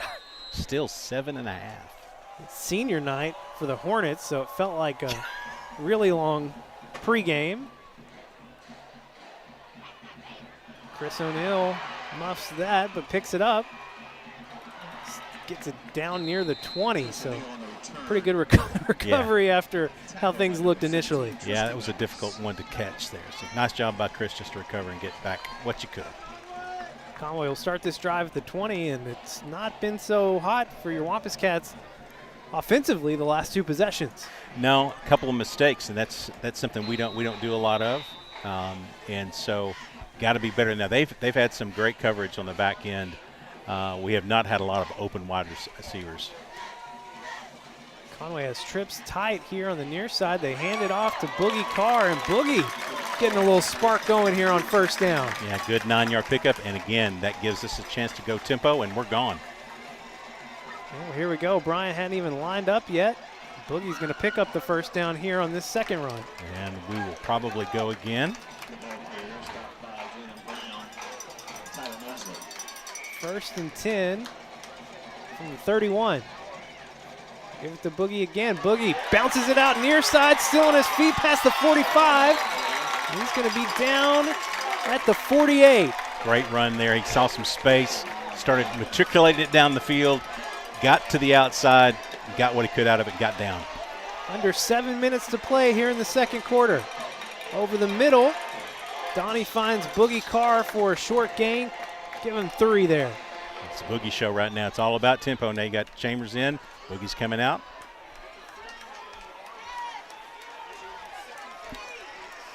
Second and 7. We'll give it to Jalen. Jalen working this right side past the 40. Down inside the 35. The ground game has come to life. Working, working, working. That's a tempo. Great job on the outside there by both Sean Tufu, Cole Williams. Wampus Cats get the playoff. I don't think Bryant was off the field yet, but Jalen Chambers says no worries here. He takes it down near the 20. They'll mark it at the 21. Should be another first down for your Wampus Cats. Yeah, and they were not. They had too many men on the field. Yeah. 19 get a little extracurricular. There's a lot of stuff going on here. Got to keep pressing though. Give it to Jalen again. Jalen just going to flash up the middle for a gain of 1 or 2 there. Brings in Boogie Carr. Great job by Jalen Chambers right there for 2-3 plays in a row. Slow down just a second, kind of reset.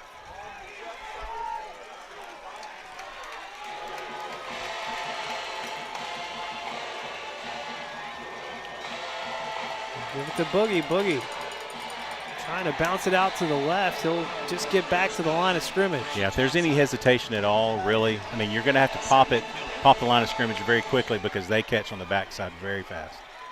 Makes it 3rd and 8. Donnie rolling out to his left, trying to find Rome Fields out on the outside, but he was well covered. Yeah, and that we are in his range. He was kicking the ball well start of the game and in pregame, so hopefully that's a good sign. Yeah, 2 field goals tonight. Makes it 7 now on the year. 7 of 10. It's Adrian Mejia.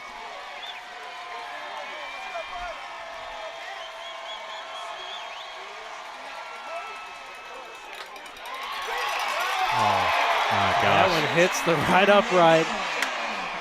No good. Snap looked good, hold looked good. It looked good off his foot, but just hit that right upright. So no production there for your offense. Now he hit the fade on the on the kick, and just caught the upright. That's too bad. Well, good drive by your offense there that kind of bogged down right at about the 20-yard line. But what you saw there, though, was the running game beginning to work. And so hopefully we found something there we can continue to build off of, because once the tempo hit, Bryant struggled to get lined up, get their assignments set, and actually in one chance they had too many men on the field, just didn't get called. The Hornets take over at the 20. Singleton in motion. Walker will hand it off to James Martin up the middle. It's a pretty big chunk on first down. Yeah, good run there. Just hit the seam. But good job by your defense there. It's about a 3-yard gain. It looked like more from this angle, but I like the spot after all. Knox, Miller, Singleton. Out here on the near side at receiver. Walker forced up. He's going to run on that left side. Jonas Cecil will get the tackle. It's going to be real close. I think he's short, though. Just short. 3rd and 1, less than a yard. Ball is spotted at the 29. Good decision by Walker there. Once he got the pressure in the pocket, decided to run for it. This has got to be Walker here. 3rd and 1, they give it to Martin. Keldon Thomas met him in the backfield, and he's going to be short. Yeah, and really almost fumbled the ball there. The handoff, the exchange was a little bit loose. And it looks like they will bring on the punt team. Yeah, they end up losing about a half a yard there. So nice job by your defense. What you really need to do here now, though, is don't jump off sides.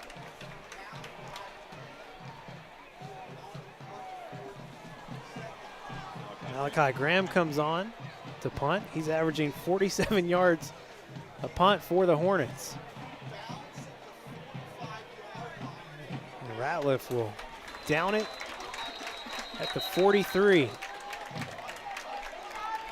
All right, 3:26 to go, and 2 timeouts left for your Wampus Cats. They got that ground game going, and then, like you said, it kind of bogged down inside the red zone. You have one play that really kind of messed that flow up, and then it was hard to gather that momentum back. But I do like the fact that they found some success there with the running game last drive. Plenty of time for your offense here, 3:26. It'll be empty for Donnie. Gets it to Rome Fields quickly on the slant. Rome still staying on his feet, turns upfield, big gain on first down for Rome Fields. There's a flag back near the 50.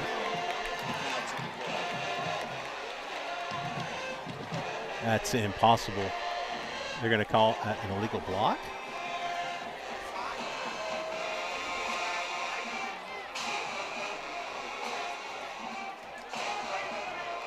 That's going to wipe out a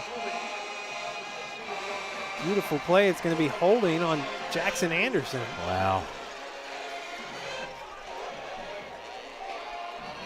Spot foul. It's going to make it 1st and 13 now.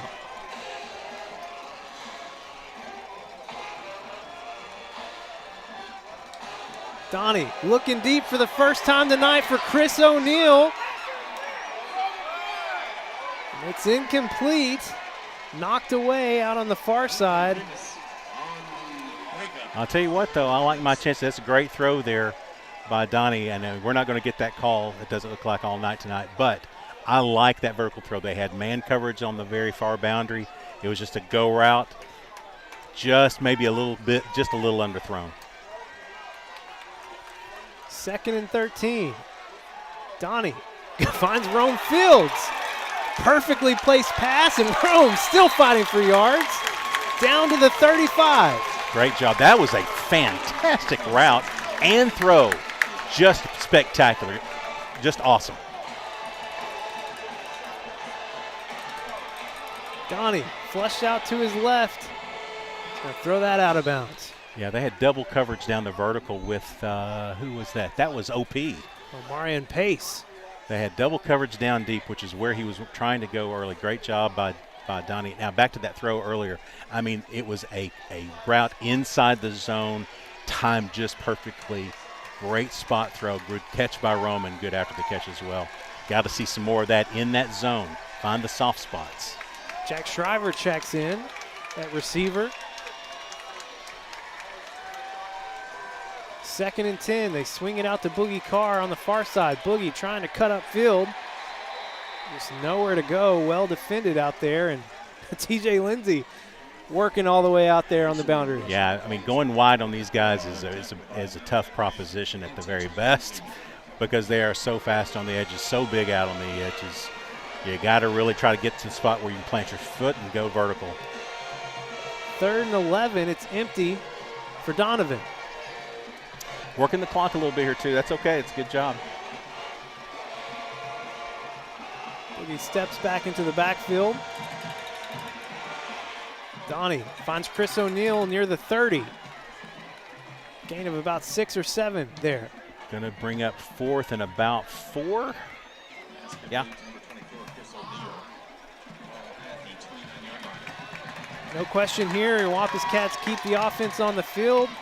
Tried to find Rome Fields quickly as pressure was coming to Donnie's left, and that's incomplete. Turnover on downs for Conway. Yeah, good defense there. It was just a very quick throw. Rome ran one way. Donnie threw it the other way. So just a little bit of miscommunication there. But, again, another good drive just kind of spoiled with a couple of plays that could have gone either way that just didn't. Overcame a penalty. That's good news. Didn't run the ball exceptionally well that drive, but threw the ball pretty well. So Bryant with an 8-point lead takes over with 1:43 to play here in the first half and all 3 timeouts. They give it to Ganaway. Porter Udi slowed him down. Preston Prock couldn't get to him. He's finally chased down on the far side. Wow, he did great just to lose maybe a yard. Could have been a lot worse. Yeah, about 12 at one point. Ganaway showing the speed, the ability to turn the field.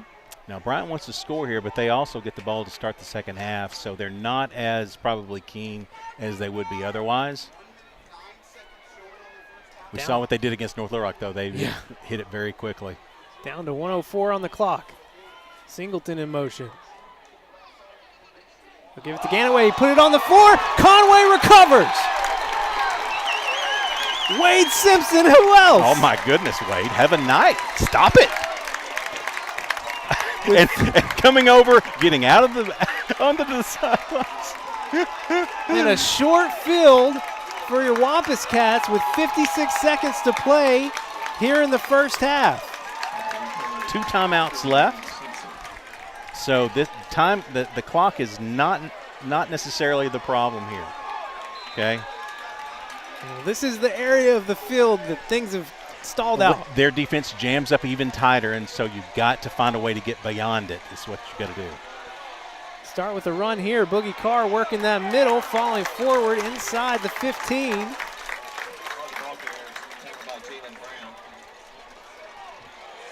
Maybe 2nd and short. Donnie looking over the middle for Jackson Anderson. It's almost picked off. We got away with one there as Brendan Bennett could not secure it in. Well, and we had Rome breaking wide open. I believe it was Rome, may have been Chris O'Neal in the far corner breaking open, but he was already committed to his throw. Got to be careful here. 3rd and 3. Give it to Boogie. Boogie trying to extend it out on the near side. Gets down almost to the 10. They'll mark him at 11. 28 seconds. The clock continues to tick here. 4th and 1 upcoming. The Wampus Cats will call their second timeout. We will take it with them. Back in 30 here on Conway Corp. It began in 1997 with one goal, community first. It grew, reaching farther and farther across the state of Arkansas. Now we're on the move again, ready to show our commitment to the people of Conway. Ready to continue the effort to revitalize our downtown with a state-of-the-art banking facility. Ready to live out our firm belief that community is everywhere. And now, community is here. All right, here's what's coming up for your Wampus Cats. 4th and 1.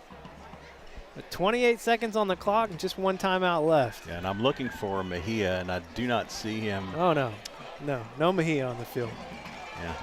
This is what we were talking about. The need to win by 13, it changes I don't some know. things. I think this is just about trying to get a score. Okay, well, I hope they do it. They got Can't to believe pick up at least the first down I first. totally thought he would go under center. Well, there he goes. He does indeed. Pushes over on the left side. Be spotted right at the 10.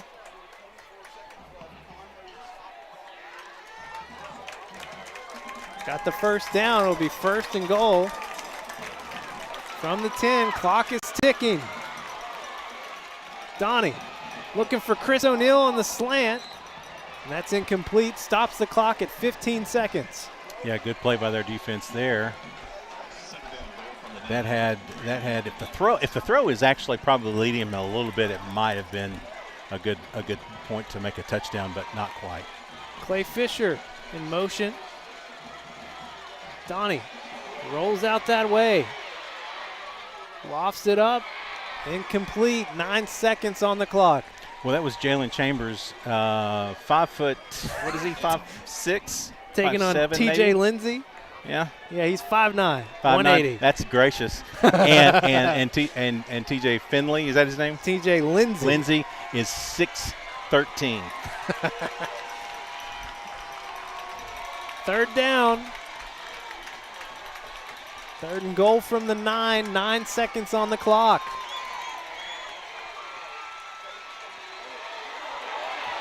Donovan is going to have to throw it out of bounds again.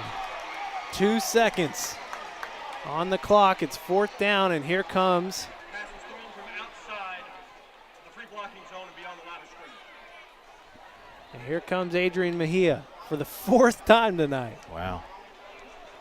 Just struggled in the red zone. Just had trouble when their defense is really good, and then you jam them up, it's trouble. 27-yard attempt here for the senior. Good. And it's good. Conway Wampus Cats in the first half, cutting the lead down to 5. They trail Bryant 21-16 here in week 10. Goodness gracious. That's an interesting first half. Oh, man. It took, it was an hour and 8 minutes. Yeah. We're all going to need a breather. Yep. Sure you need one, too, back at home. Conway Regional Health System halftime show coming up after this break here on Conway Corp. Conway Regional has been the community's hospital for more than 100 years, providing high-quality, compassionate care. As our community continues to grow, we're growing alongside you to ensure all your healthcare needs are met right here in Conway. Our award-winning team, led by board-certified interventional cardiologists and emergency physicians, delivers one of the state's best door-to-balloon times for emergency heart care when you need it most. So when you're facing a heart emergency, trust the care you'll find down the hallway, not down the highway. Sure, interventional cardiology is a field of medicine where we deal with heart problems and problems in cardiac structure and function. Our most important job probably is stopping heart attacks. You know, when people show up acutely. Beyond that, we deal with all the complications of long-term heart disease. Several years ago, we started a screening program for athletes with the goal of preventing sudden cardiac death.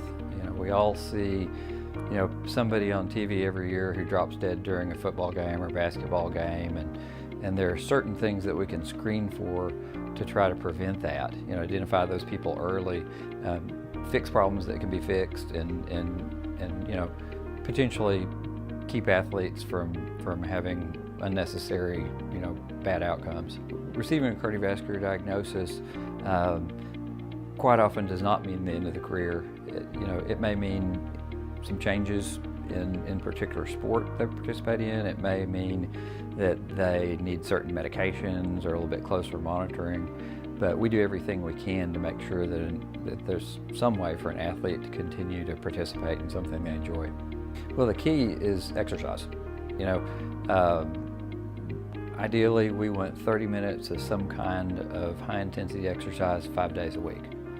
If, you know, studies show that there's actually up to a 30% reduction in mortality if they do that lifelong. The key is not to just be the greatest high school athlete and then fall apart after that, but we want to see a lifelong pattern of exercise. You know, my goal is always, you know, never to restrict anybody from doing anything they want, but to figure out how I can support keeping them in the activities that they like. Conway Regional is unique in that we've got a great mix of high-tech, you know, capabilities. We have unusual capabilities for a community hospital, you know, for a regional hospital of our size, but we still have a staff and really a culture that is hometown. You know, everybody who's working there is somebody's cousin or neighbor or goes to church with them, and so there's this sense of community that's really unusual compared to any institution I've ever been around. And when I have to send patients somewhere else, they always come back complaining that it's not like Conway Regional. Physical aspects of Conway Regional are night and day compared to when I first, you know, came here.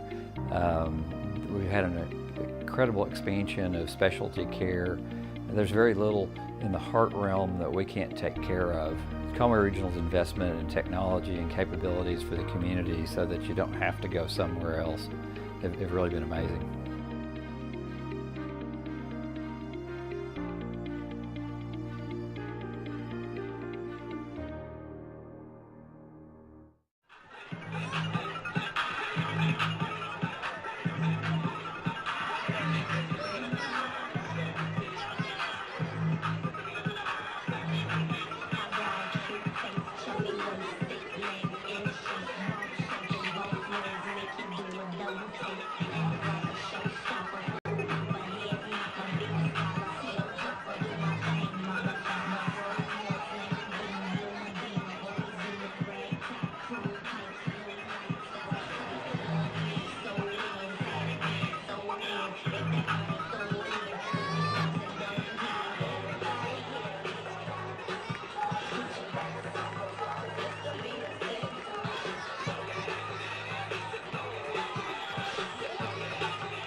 field command of drum majors Todd Butler, Ashley Parker, and Kerry Brewington.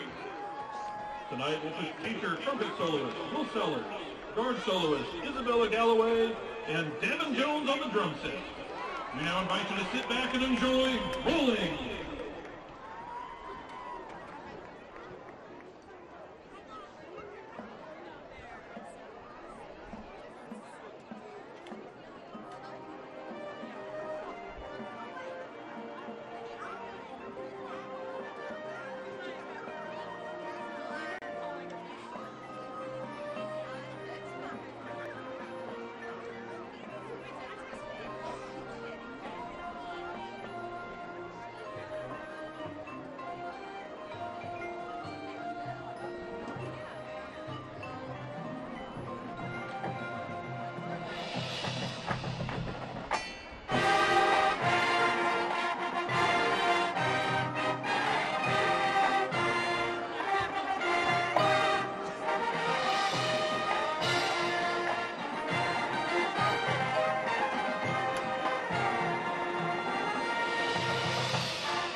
Bryant.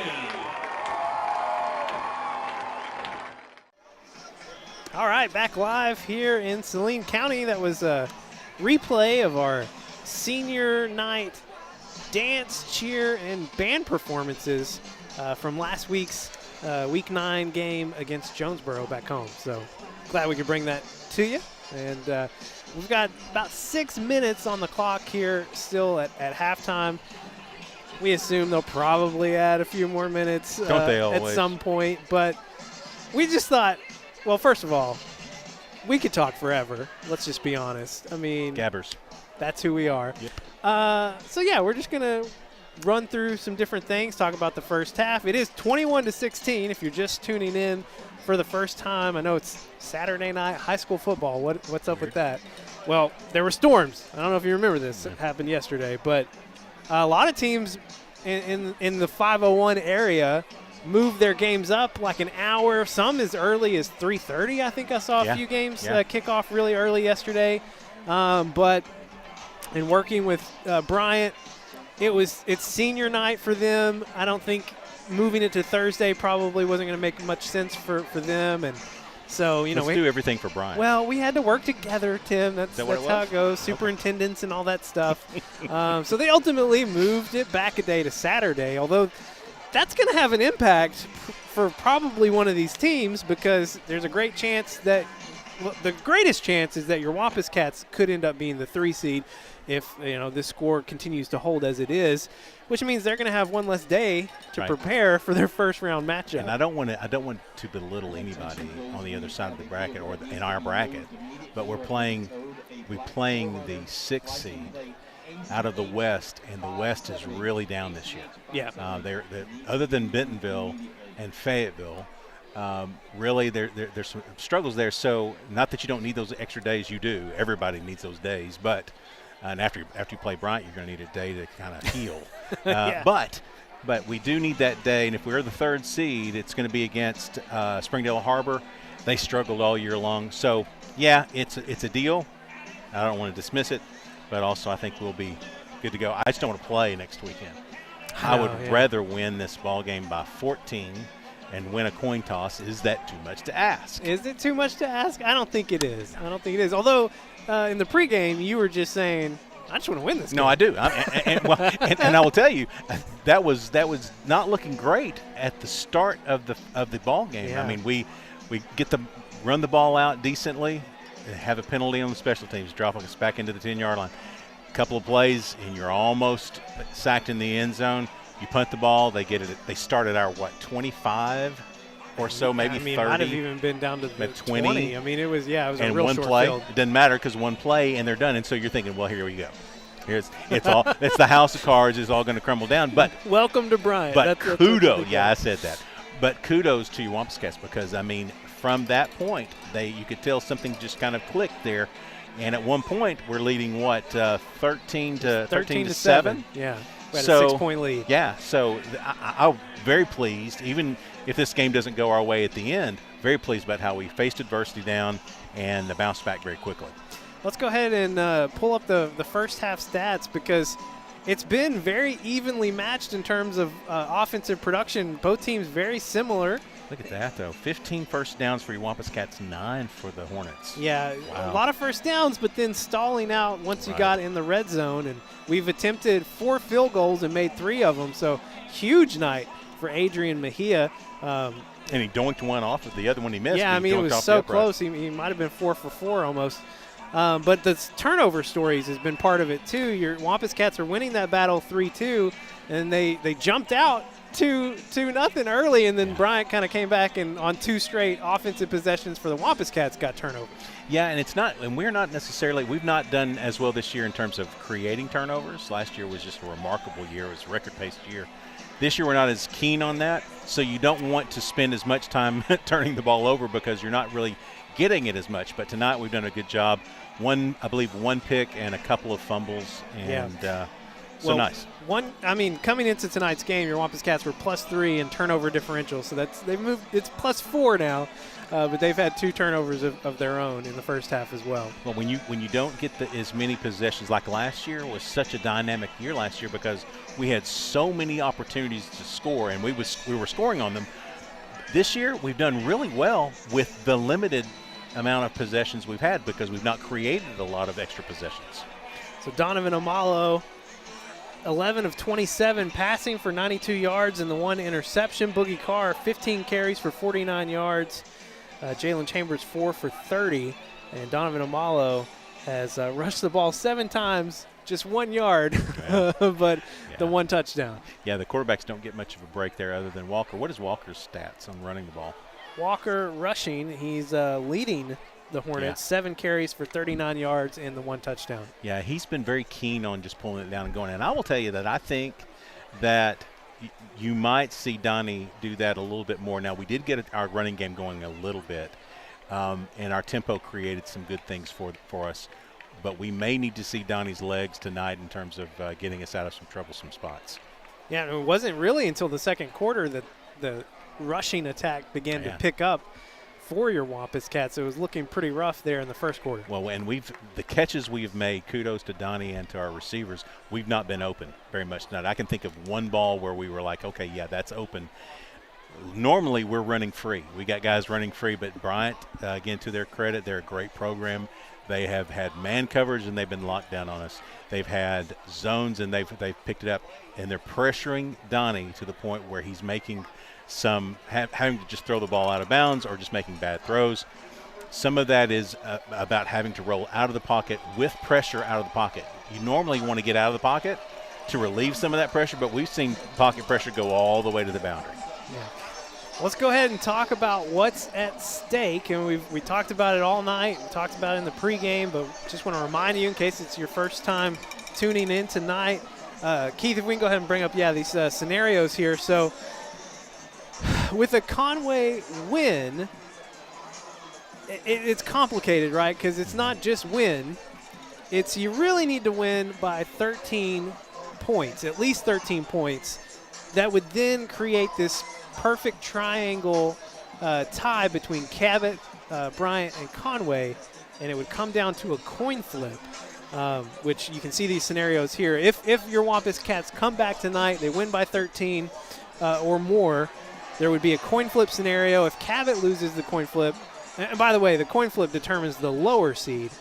If then Cabot, you go head-to-head. Yeah, if Cabot loses the coin flip, it would be Conway 1, Bryant 2, Cabot 3. If Bryant loses the coin flip, it would be Cabot 1, Conway 2, Bryant 3. And if Conway loses the coin flip, Bryant 1, Cabot 2, and Conway 3. If your Wampus Cats win by 12 or fewer points, or if they lose tonight, they will be the 3 seed automatically. So unless, I say all that to say that unless your Wampus Cats win, come back and overcome this deficit, which isn't substantial. Oh, yeah. Bryant gets the ball to start the second half here. Right. But if they can come back and win by 13 or more points, then we're not going to know what we're doing next week until we get the while news. we're still on air. Right. But if they win by 12 or fewer, or if they lose this game tonight, then we will for sure know that your Wampus Cats will be the 3 seed and will play in the first round starting this Friday. I almost said next Friday, but it's not Friday today. It's Saturday. The next Friday, but it would be at home. Mm-hmm. No matter what happens, your Wampus Cats, whenever they play their first playoff game, it will be at home. Right, and right now, if it were the 3 seed, which is the most reasonable one in terms of all the different factors that are going on, given the score, you will be playing the number 6 seed out of the West, which is Springdale Harbor. Yeah. Now, Springdale Harbor, the 6th seed out of either conference, by the way, that's a trouble spot. I mean, both conferences are very top-heavy in terms of the strength of the teams, and when you get down beyond like the 4 seed, 4, 5, 6, there's a real drop-off, just to be honest with you. So you got to feel good about playing Harbor at home if that has to be the case. All right. Second half about to kick off here in Bryant. Your Wampus Cats will be on defense to start the second half, trailing 21-16. There's one rushing touchdown from Donovan Amalo down on the goal line, and then 3 field goals from Adrian Mejia. He's now, make sure I have this right, he's now 8 for 11, or 8 for 12. Last one, or made the last one. The previous was a doink. Now, that makes the 3 points that we got there at the end, their turnover, and then subsequently we were able to, within 50 seconds, get a field goal out of it. That was critical because that's a 3-point swing potentially, but it could be like a 10-point swing because they get the ball first. It stopped their momentum, and we go into the half feeling a little bit better about things, whereas Bryant would go into the half and feel good. What do you expect to see in terms of adjustments and changes as we go into the second half here? Let's talk specifically defensively because that's what we'll see first. Yeah, I think what we have to do is we're going to have to make sure that we get pressure on the edges. We're doing a great job up the middle, but if they try to go vertical, it's a problem. So we have to make sure that they don't get that on the edge. I think we can just handle that piece of it, we'll be better off. We also need to find a way to cover downfield. They've had a couple of long balls go where it's just a jump ball situation. All right, Adrian Mejia starts the second half, kicking it into the end zone. That's good news. Bryant Hornets will start this drive at the 20. Jordan Walker got the start tonight, threw an interception on their second possession. And then we saw Gideon Moats come in relief, but and Jordan Walker came in, I think, after 2 more possessions, and he is kind of settled him down a little bit. Back out there to start the second half now. He's going to swing it out to Ganaway. Ganaway cutting up field. That's a nice gain to start the second half here for Bryant. Yeah, good. He looked like just for a second like he wanted to run the ball, pulled it back down through it. Good 5-yard gain on first down. 2nd and 5.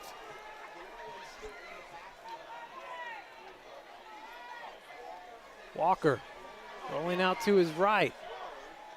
Looking for, I think that's Singleton out there on the far side. No, that is Rycraw. Complete. Going to make it 3rd and about 1 here.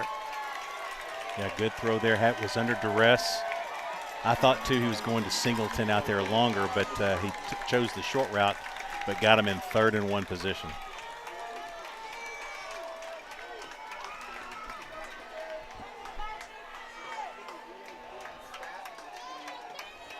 Carter Ratliff, watch out for him. They've been looking for him on 3rd downs tonight, but Walker instead will keep it. He's going to have enough to pick up the first down here. Yeah, he paid for that, but you kind of expected that right before the end of the first half, and the exchange got him. So you kind of expected it here even more so just because you're being more careful with the ball. 1st and 10 from the 34. Rycraw, Miller, and Singleton here near side. Walker connects with Miller on the slant. All right, so that's 3 plays now that they have thrown short into the zone. And so they're sitting down. They're just getting off line of scrimmage, sitting down. And not enough time for us to get pressure on him. And when you get in the soft spot in the zone, it's kind of an easy pitch and catch. So 7-yard completion to Miller. Brings up 2nd and 3. Singleton in motion. Fake the Ganaway, and that's tipped by Wade Simpson coming off the blitz. He's had a heck of a night so far tonight. 2 fumble recoveries, several plays at the line of scrimmage. Good job by Wade just to get up there and get in his face. Now, you've got to expect this is probably a situation where Walker, again, he's been very good with the ball, running. So you might see him kind of in a rollout position here, kind of almost an RPO. 3rd and 3. Design run out to his right, lofting it up, and Trez Hammond. That's great. Just in stride with Rycraw, comes from behind and knocks it away. Great play by the young man. Sophomore running stride for stride. Had him all the way off the line of scrimmage, basically in man coverage. Nice. Great high point on the ball. Super job, Tress. So first possession for the Hornets. The Wampus Cats get a stop. Graham on to punt.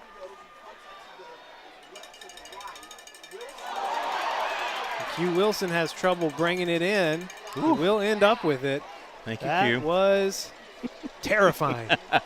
Thank you, Q. If there's one thing it's more difficult than to field a punt, it's fielding a punt that's off your face mask. Well, and I'll say, I don't think he's had to field any punts that have been struck as well as Malachi Graham is doing. They are high. They are staying up there for a long time and it's giving defenders a chance to get down. It's kind of that rugby kick. He's been getting out there, getting in space, and been able to really lean into it. Okay, so we took care of the first possession. Now you got a chance. Go long field, but you got a good chance here. Wampus Cats start this drive at the 23. Start with Boogie Carr. Boogie working the right side. He gets a nice chunk on first down. Yeah, and really lowered his head and made good contact in the secondary. Nice game by Boogie there. Donnie looking to pass on second down. In hot pursuit. And TJ Lindsay, all 6, and who knows how much of him, disrupting the passing lanes out on that far side. Yeah, we had a little bit of a blown block in the middle. They do a lot of twists, what you just call stunts. They do a lot of twists in there. 3rd and 4. Jackson Anderson, Clay Fisher here on the near side. Chris O'Neill, Rome Fields. Split out to the far side. Quick pass out to Clay Fisher. Clay, sure hands, picks up the first down. Great job by Clay Fisher there. Caught the ball in his hands, didn't let the ball come to him. That way you know you're going to get the ball first. Great job, and then got enough to get the first down. Wampus Cats increasing the pace. Empty backfield for Donnie. Donovan going deep for Boogie Carr. Boogie just being absolutely harassed and no call. I mean, first of all, is there a flag down? First of all, I have not seen one. He was held off the line of scrimmage, unbelievably so, and then interfered with him on the backside. Can't do anything about it. You got to line up and go again. That's a terrible no call. That's Traylon Russ in defense against Boogie Carr. It'll be 2nd and 10. Donnie gets it out to Jackson Anderson quickly, but pass a little high and a little hot.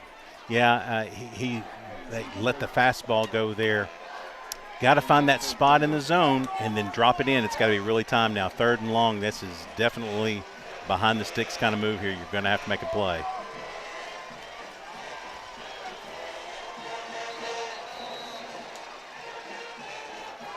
Jaden Hughes has a false start here on the near side. So it's going to be 3rd and 15. Now you just don't want to make a mistake here. You don't want to give him the ball on this side of the field. So, yeah, 3rd and 15 against this defense is really, really tough ask. Just don't want to turn the ball over.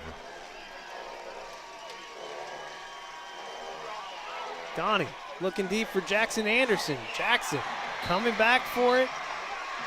Couldn't get the catch as Bryson Adama just right there. And it's a tough matchup right there. Yeah, they've been in our hip pockets all night long. Just a great job by Bryant in terms of man coverage. They've gotten away with a couple, and good for them, but, yeah, that's what it is. Phil Sherry punts the ball, taken by Drake Fowler. Jaden Hughes chases him down near the 43. That guy's dangerous. I've watched a lot of film on him. He's very dangerous on the punt returns, and so good job there getting him down basically where he caught the ball. All right, 1 possession each. Both teams stalling out. Yeah, there was some promise there, but and I will tell you again, we did not get the break that I thought we should have gotten on the call. 2 fouls on 1 play, just didn't get them. But you can't depend on that. You cannot put it in their hands. You have to make the plays, and so we've got to get free. And let's be honest, they've been letting them play like that the entire game. Yeah, it's not like it's different. The Hornets take over here at the 42. They give it to Singleton in motion. Torian Singleton chased down from behind. Garrett Sanders and a late flag coming in. I'm not sure what the flag was for, though. It has to be defensive, but what's the call?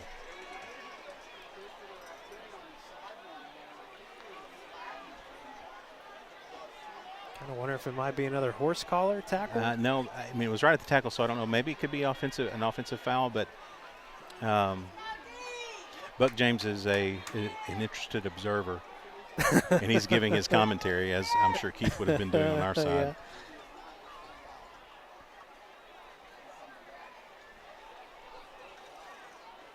Personal foul, horse collar tackle. Yeah. No. That's the call. That's the second one that's gone against your Wampus Cats tonight. Wow. I mean, I'd like to see that again because that looked like a good, clean tackle from here. He's the guy that's called it twice. He did. I mean, he definitely tackled him from behind, but it seemed like he was doing his best to wrap him up. It's Garrett Sanders there coming in from behind. Yep. Well, no. I mean, he got him around the front side, so it was not a horse collar, but neither here nor there. They give it to James Martin here on first down. It's going to pick up a few yards. So on that penalty, it's the back side is the problem. He went from the front side around the shoulder, which I don't think is a horse collar. He got him from the front side, so I don't think a very good call there. Gain of 5 for Martin makes it 2nd and 5.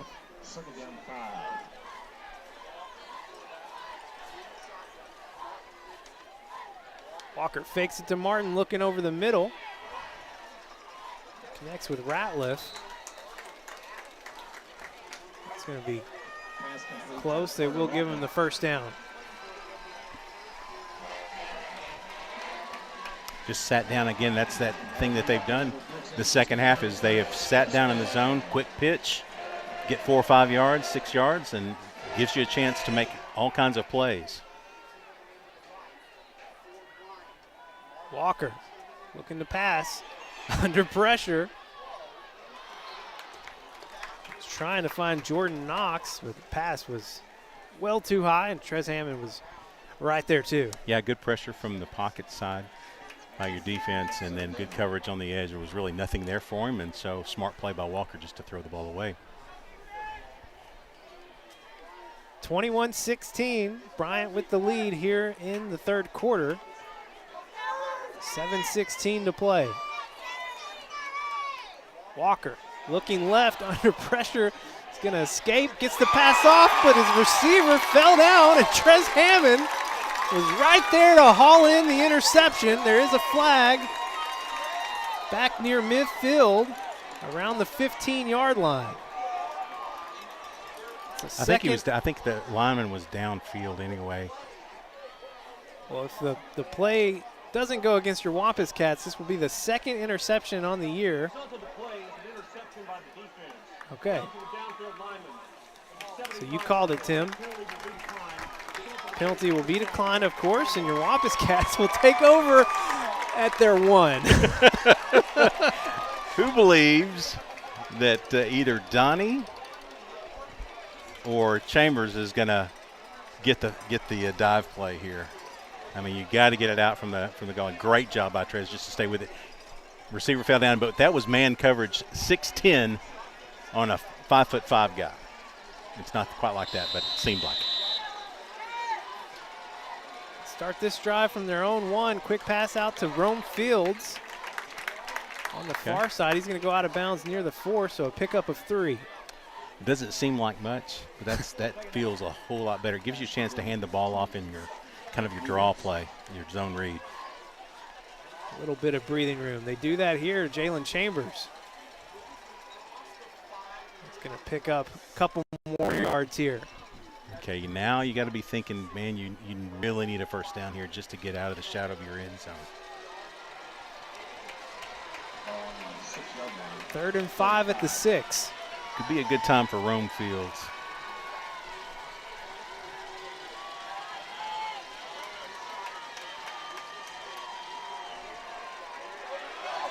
Donnie is under pressure. They're going to say it's an incomplete pass. He's lucky to get that off. Wow. Live to see another day. Good to see Donnie getting up. Boy, that pressure was some kind of fast. Eligible receiver in the area. Pass is incomplete. Running on the field is an incomplete pass. It'll be 4th and 5. And so we go all year. We don't see Preston Prock punt the ball one time. You did it. You jinxed us. And we've already seen him now for the second time. You're not going to be able to do pregame next year. Twice. Drake Fowler set up back near the 40.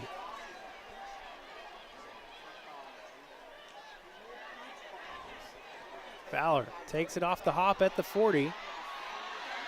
Working it back to the near side. He'll be tackled down near the 15, so another great return from Fowler. That's what happened the last time we had to punt. It's exactly like the start of the first of the game. He's trouble when he gets the ball. He's very good on the returns. So all that did was kind of delay being back here in this spot again. We were up against it for sure.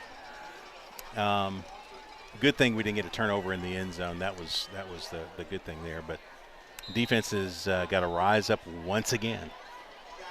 Bryant will start this drive at the 15. 6:16 to play here in the third quarter. Lead remains at 5 for the Hornets, 21-16.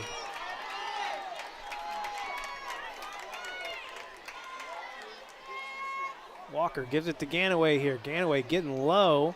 Porter Udi finding him.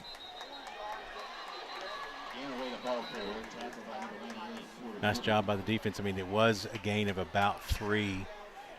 But to your point, he was really trying to maneuver and he figure. got down real low. he was trying to pick his way in there. Trying to hide back there. So here's the thing that pick did as well. I mean, it was unfortunate for them because the receiver fell down. But they may be a little bit more cautious than they normally are. But again, he is out here on an island again. Ball is on the turf. Singleton was in motion. I guess the snap hit him. Yeah, I don't know if it was intended to be a direct snap for him just to take it and go, or if it was a poorly timed snap. They were fortunate to get the ball back. Yeah, that's going to make it 3rd and 7 here.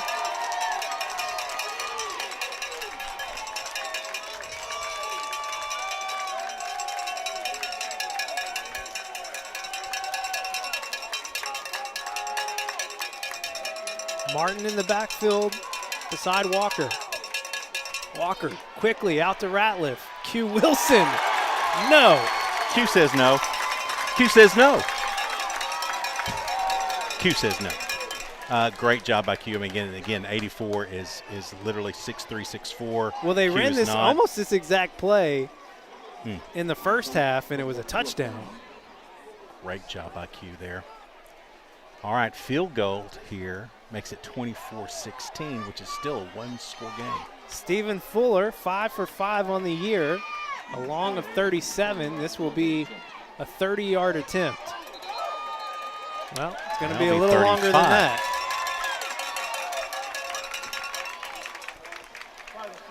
You think this changes things here? No, I don't see them moving over there. I mean, I watched him kick in pregame. He can hit it from here.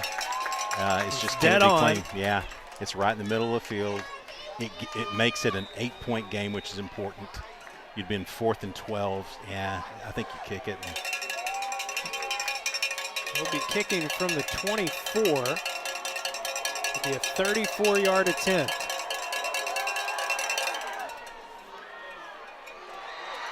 It's up and good. Bryant extends the lead, 24-16, 4:49 to go here in the third quarter. Back after this break on Conway Corp. From day one, Centennial has been there for the people of Conway, the people that teach us, protect us, guide us, and work to make Conway better every day. That's why we've donated over $5 million to local organizations and causes, and we have the same commitment to serving you for life's milestones and everyday moments. Centennial Bank, proud to call Conway and Faulkner County home. Well, Tim, 2 possessions in a row in the red zone for the Hornets. but they only come away with 3 points. I don't know if you could ask much more from your defense. Let me tell you, you can't. I mean, another turnover there wasn't going to happen. They were very careful with the ball and not wanting to turn it all over again. So what did they have? They have 4 turnovers now? Yeah. Wow, 2 interceptions, 2 fumbles. Golly, well, I wish we could turn some of that into points. I think just one. I think we got just one of them turned into points. Bryant extends the lead to 8. Line drive over to Chris O'Neal. He has trouble getting it again. Got to just get on it.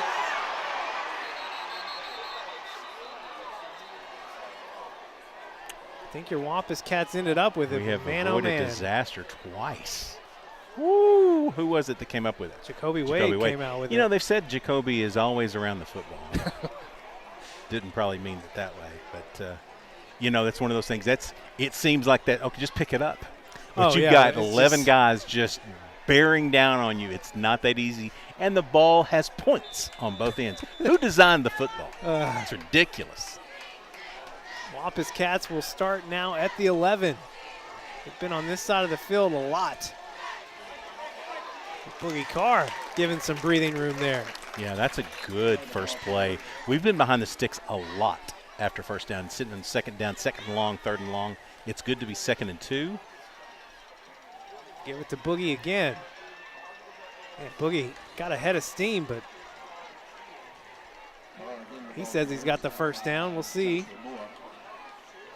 No, they're going to stay short. Third down. They're stacking. Here comes Donovan Omalo under center. Ball came out. Bryant has it. Wow. Down inside the 10.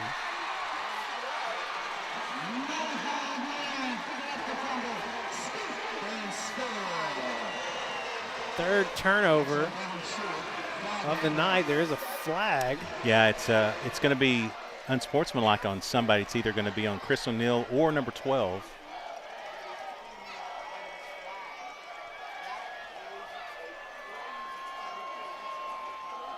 The way things See, are going, they might call do that. You cannot do that. That's taunting. Oh, they're going to wave it off. See, that's terrible because he taunted. And he's been the instigator all night. Oh, my gosh. That's weak. That is weak. Stood over him, taunted him. No foul.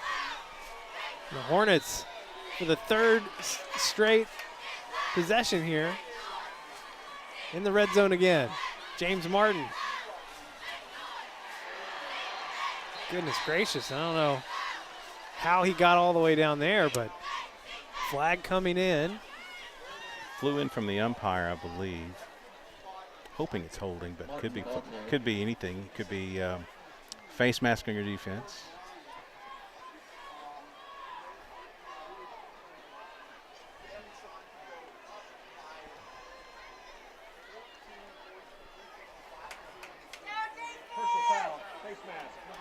Will be against your defense. Face mask. That's going to move it. That was the one I didn't want. Yeah. Moves it to the 1. 1st and goal. Give it to Martin again. Wade Simpson closing in quickly. Yeah, good night. What a pop. Sends a message right there. Man, what a stick by Wade Simpson. My goodness. Loss of 2. Hello. On that play.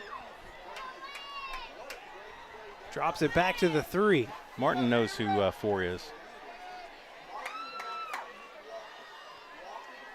Give it to Martin again. And again. I thought they stopped him. They did. They did. Got it back down inside the 1. The official calls him short. Bryant thought they had it. Maybe Bryant doesn't get everything they want all the time. Good stand by your defense. They're up against it big time here. This could be just a quarterback sneak by Walker. From the 1. Give it to Martin again. Still no call. He's short. 4th down.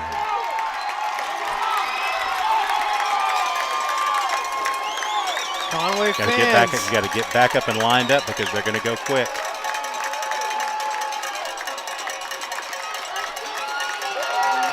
Fourth and goal from the 1. Ball is fumbled. A goal line stand by this Conway defense. Turnover on downs. Oh my God, what an amazing stand by your defense. That's 3 series down there, and they've come away with 3 points. Unbelievable. Now, I will tell you, the ball was loose all the way through. Is it down there, or is it I think they're marking it back down at the 3.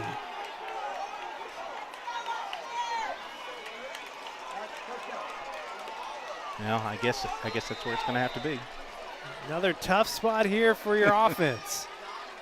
Quick pass out to Chris O'Neal on the slant, just couldn't control it in. Well, and that's pressure by the defense there, and that spot of the zone. I mean, that's hard. That's a hard catch. Good throw by Donnie right there.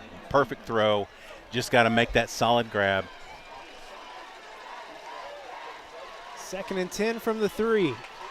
Man, we have lived down here on this end of the field. Give it to Boogie. Just not anything going there. Might have been a loss of 1, or might have got back to the line.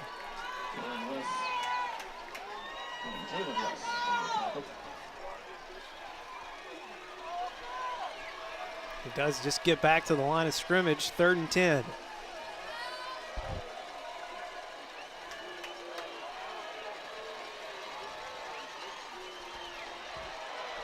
Donnie looking for Rome Fields. Gets the connection. What a big first down on 3rd and 10. When in doubt, go to Rome. Great route by Rome. I mean, that was an immediate sprint to the left.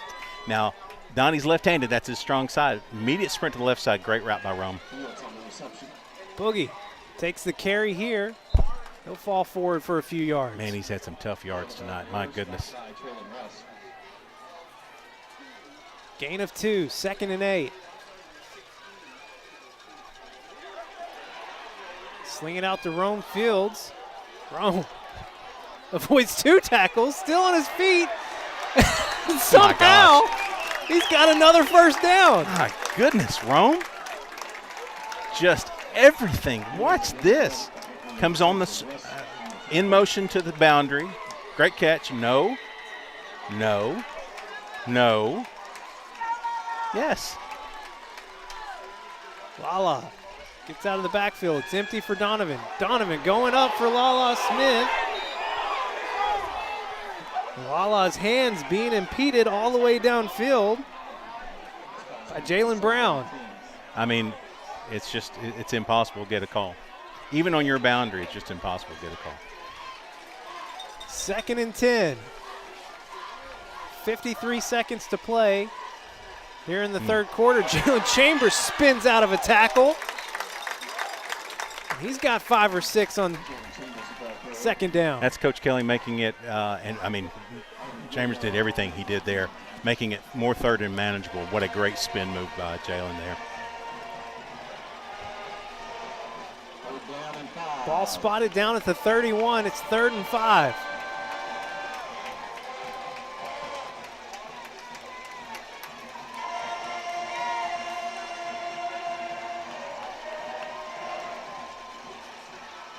Give it to Jalen. Jalen tackled behind the line by Brandon Johnson. Yeah, run blitz by 5 there. Just there was nobody home, and easy tackle there. 3 quarters are in the books here in Bryant. The Hornets with an 8-point lead, 24-16. Back with the final quarter after this break on Conway Corp. When you choose First Security, banking is just the beginning. Here, we take care of each other, making the community we all share even stronger. So people in Arkansas can build a life, buy a home, run a business, and more. Strength in numbers and neighbors. It's another way First Security helps Arkansas bank better. And it's why you should call on us to today. First Security. Bank better. Be 4th down for your Wampus Cats as we start quarter number 4 here. Trailing by 8. Man, I just want to get it out of our end of the field. Right. At this point, I Well, mean, I'd love a decent first shot down. here. Yeah, decent. So they know we're going to punt, so they'll have somebody back, and that will be.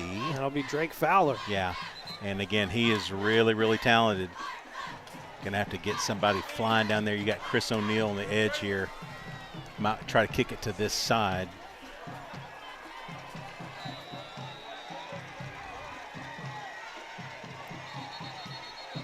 Back them up 5 more as Chris O'Neal left a little early.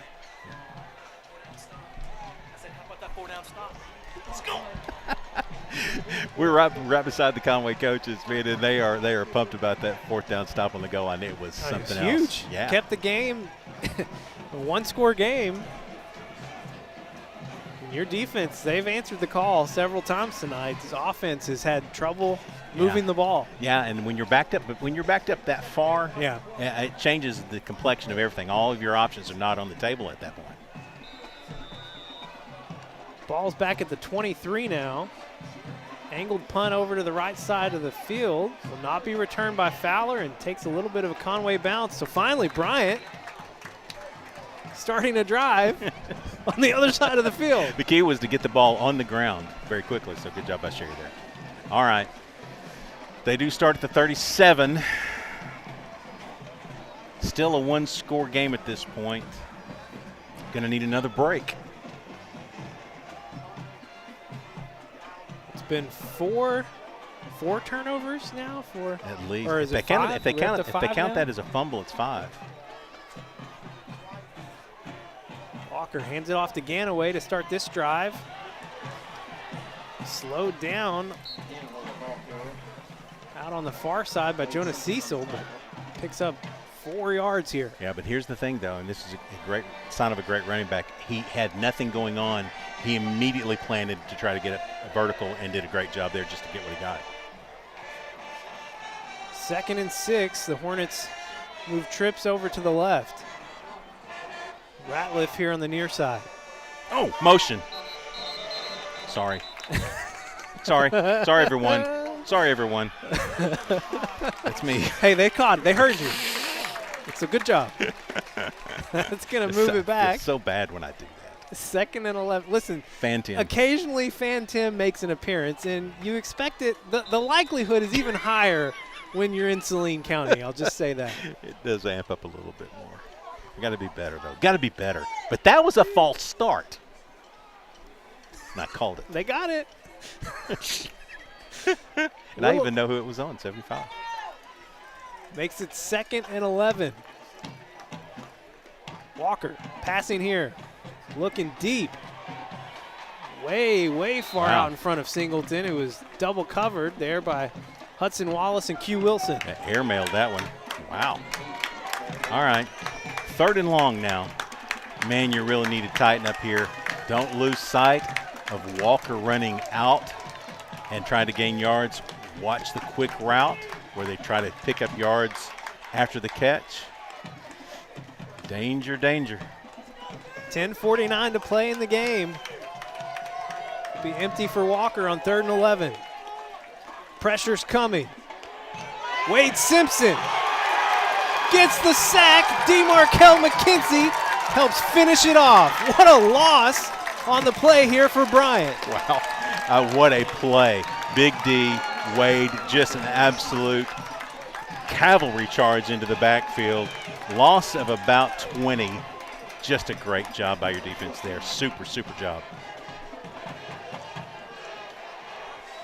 They're coming. Malachi Graham gets the punt off. Q Wilson will let it bounce. And it will be right there at the 39. The best field position your Wampus Cats have had in a while.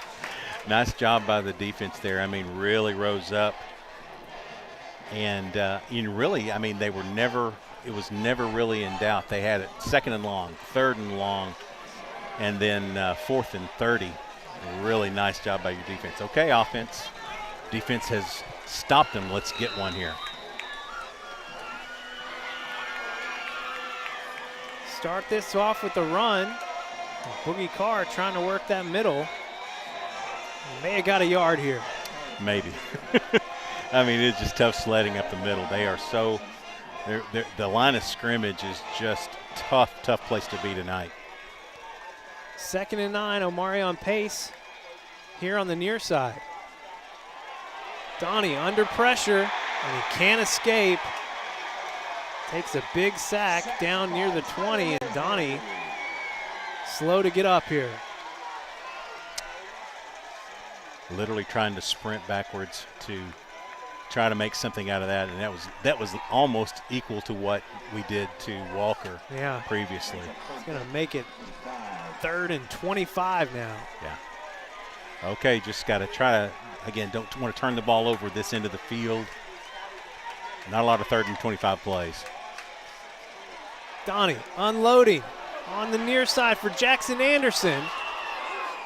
And it's picked off by Ethan Primus.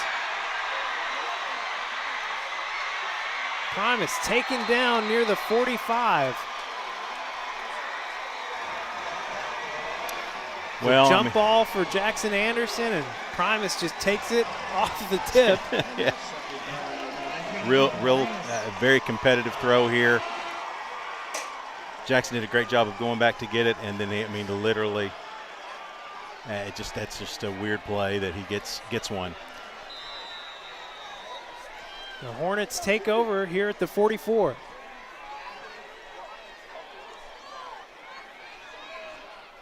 And Moats will start this drive. Pitch to Ganaway. Ganaway's going to turn the field back over. And we're lucky to get him down near the 20. Wow, had him wrapped up behind the line of scrimmage. He went from the far side all the way to this side and made a huge run. That's just a great run by Ganaway. Excuse me, they spot the ball at the 23. Moats fakes the handoff, looking over the middle. Q Wilson diving, almost picked that off. Well, it may have been tipped at the line of scrimmage and kind of fluttered it a little bit, and it wasn't a clean ball. They've got Moats in, right? Yep. Yeah. Too many turnovers for Bryant, so they're changing quarterbacks. This guy can really throw. 2nd and 10 from the 23. Moats has 3 receivers to the left side. They're going to swing it out to Martin. Martin working that outside boundary, and looked like he got more than he ended up with there. It'll be 3rd and about 5.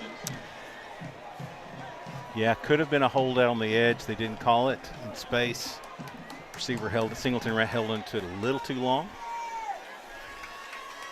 Ball at the 17, it's 3rd and 4. Moats looking over the middle. Jonas Cecil.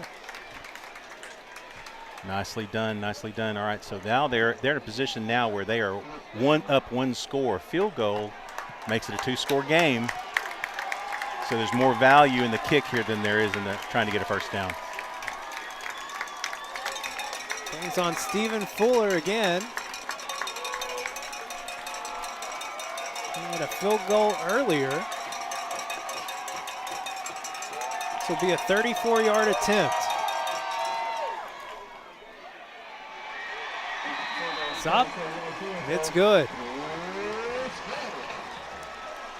Extends the lead to 11, 27-16. Bryant on top, 7:51 to play here in the game. 30 seconds and we're back on Conway Corp. The Smith Ford family loves football too. We have a variety of vehicles on the lot and ready to drive to any game. Our customers are treated like family. You'll receive the personalized service you expect and deserve. We make purchasing a vehicle easy with a hometown feeling and no hassle guarantee. Come by and experience Smith Ford's family customer service in Conway on Oak Street or on the web.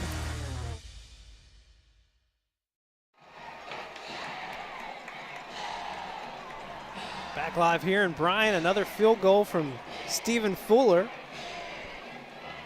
extends the lead to 11, 27-16, 7:51 to play here for your Wampus Cats. Wampus Cats are definitely up against it.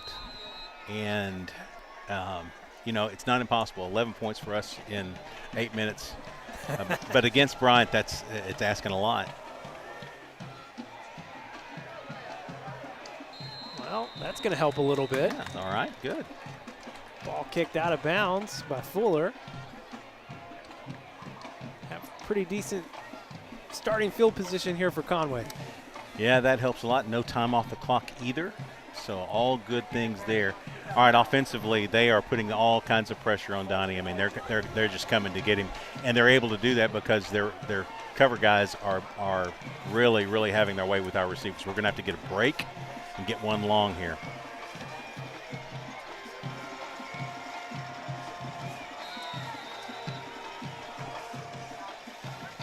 Give it to Jalen Chambers on first down here. Jalen Chambers breaking away, cutting back to the middle of the field. And Chambers flipping the field from the 35 all the way down inside the 30. Wow, where did that come from? I mean, he planted on the outside foot and was gone. Conway moving quickly. Donovan. Throw that one out of bounds. Yeah, and that's so. And Rome's going, hey, right here. He was covered up pretty well, Rome, so probably a good decision there. But that's a lesson learned back previously. Get rid of the ball, live to see another down. Don't want to throw another pick. 2nd and 10 from the 28. Give it to Boogie here. Boogie trying to fall forward for maybe a yard. Yeah, now we're back into that 3rd and long again, and we are not really in field goal range yet. We need to be, though. 3rd and 9. Donnie stepping up, trying to find Rome Fields out on the far boundary. It's incomplete. Yeah, that was a great break by the defender there. He was broken free just for a second, Rome did, and just couldn't make it happen. Look at this big run from Jalen Chambers. Boy, good turn there in the middle of the field. Nice. All right, 4th and 9.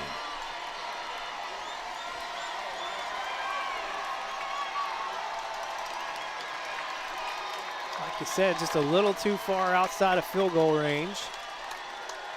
Kind of no man's land here for your Wampus Cats. Throwing it up deep and no one's back there. Be another turnover on downs for Conway. Well, big run on first down in the first play of the drive is really kind of wasted there. But again, kudos to Bryant. They are covering the ball deep. They're covering the ball to the boundaries. There's just not a lot of room up the middle. We busted one play. There's not a lot there. 7:01 to play in the game. Bryant takes over again. It's an 11-point lead.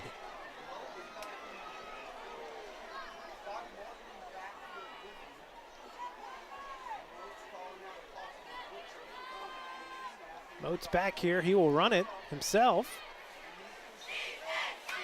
He's going to pick up some nice yardage. Not expecting that from Moats. Yeah, no. Yeah, that's a surprise there. Probably just that's a keep you honest kind of play. Good 5-yard, 4-yard gain. And they'll work some clock now. That's one of the things they're going to do. They're not going to necessarily try to put it up for grabs, make safe throws, but they're going to work the clock now. 6:30, and the play clock is only down to 19. There's a gain of 4 from Moats, makes it 2nd and 6. Got to look for another run here.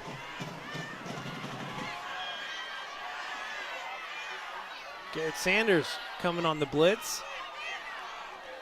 He's going to wrap up Ganaway. Yeah, good tackle there. Really not a lot of gain, maybe nothing. Might have lost a few inches there. All right, now they're going to have to throw it probably.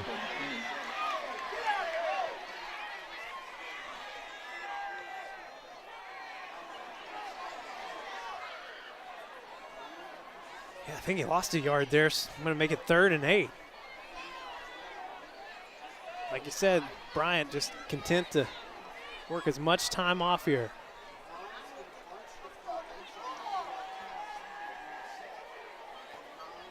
Oates flips it to Singleton. Jacoby Wade stringing him out over there. Trez Hammond. Good job. Closing in and gets the tackle, maybe a gain of 1. Nice job of really playing that all the way to the boundary. That's what you have to do with a guy like Singleton. Just get him going, keep him wide, and finally somebody there to pick it up. Good job by your defense. Clock continues to run, though. They'll work this pretty much all the way down. It'll be under 5 minutes. Malachi Graham into punt again. It's almost blocked. Q Wilson calls for the fair catch. About the 36. Nice job by the defense. Got to give a shout out to my original boss man, Monty Rao. Monty? Yeah. He's here? He's not here. He's watching from Chicago. Oh, from Chicago. Yeah. He couldn't drive down for the game? Apparently It's ridiculous. Not. The man travels these days. Retired. He's living the life. Yeah. All right, offense, got to pick it up. Let's go. Give it to Boogie on first down. Boogie. Nicest run Boogie's had, and probably here in the second half. Yeah, gives him 9. Brings up 2nd and 1. That's the kind of second down we like. Give it to Boogie again. Boogie picks up the first down, crosses midfield. Everything just flows different when this ground game's working. Tempo. Really nice job by your offensive line there, last 2 plays. Ball. Snap was mishandled.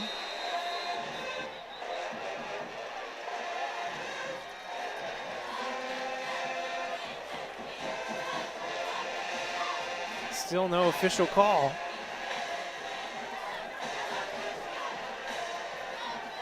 And here it is, Bryant recovers again. Mishandled snap.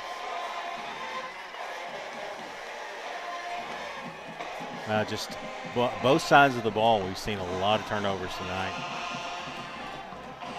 Yeah, it definitely hasn't been the cleanest game for either side.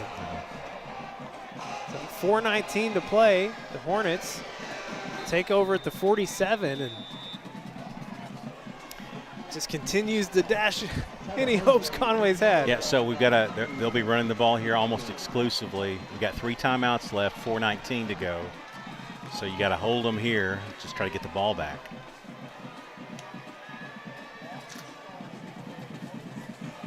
Oates will hand off to Ganaway here on first down. Great tackle there from Kelvin Thomas. Saving the timeout for now. See what happens on this play. They'll take as much of it as they can. Donovan Amalo is had a little bit of a limp going on. Came off the field, getting checked out here on the sideline. Yeah, he's had that a little bit. That came back from that sack that he took. Yeah, that long sack. Where he's facing the other direction. Yeah, landed on his ankle.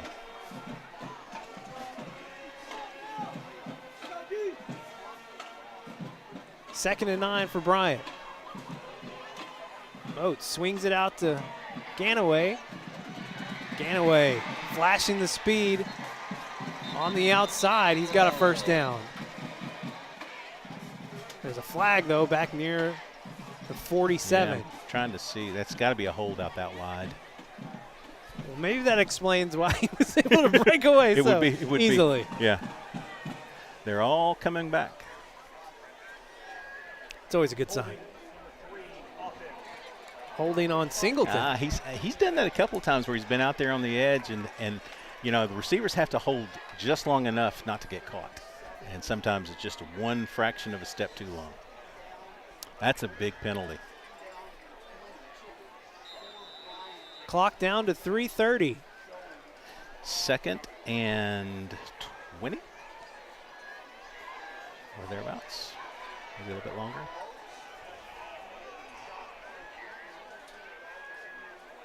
Moats, design run here. Ben Chandler.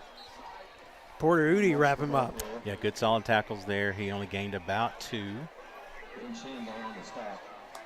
Still no timeouts yet by your Wampus Cats. We have 3 left. They're going to, again, they'll take this all the way down, and it'll be right around 2.5 by the time this play is over.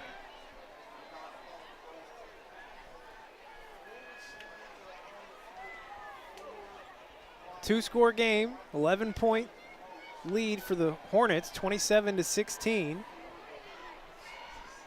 3rd and 16 coming up here.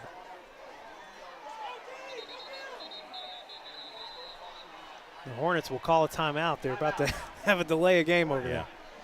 All right, we will take it with them. Back in 30 here on Conway Corp. We so often anecdotally get from our customers, hey, we've come to your store and it just feels different. And they really have a hard time explaining why that is, what that is, how they feel that way.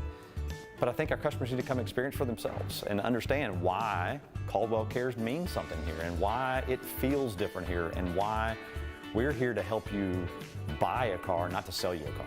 And that's kind of our approach.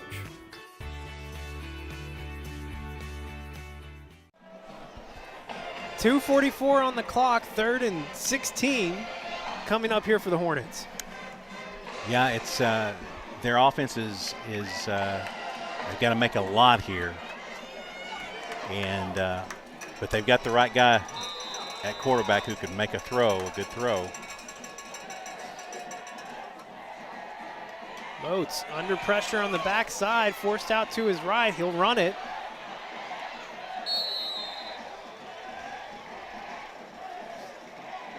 It's going to be short of the first down.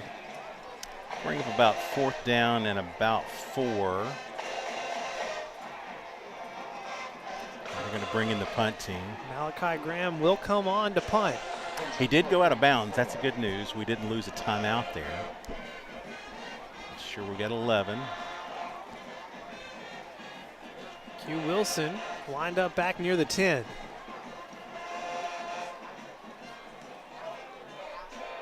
Another deep punt from Graham. And the ball is recovered. They're going to mark it at the 6. As it is. That's the way it's been the entire, second half. We have just been. It's been brutal. You know, we've had our share of opportunities for sure. Have not made the big play. Again, I am absolutely overwhelmed by how well they're covered our receivers down the field. Just a really good job by Bryant. Well, and then the pressure they can get from their ends. It's just made Donovan uncomfortable basically all night. Another fumble here from Conway.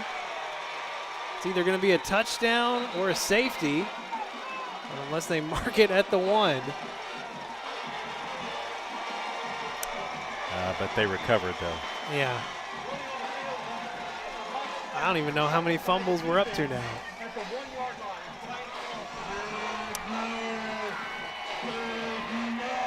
Okay, well, you got to chalk that one up. I think that's our 3rd fumble of the night. Yeah, at least. Just you know, trying to make a play, and you know, you're going to have to learn by this, and they will.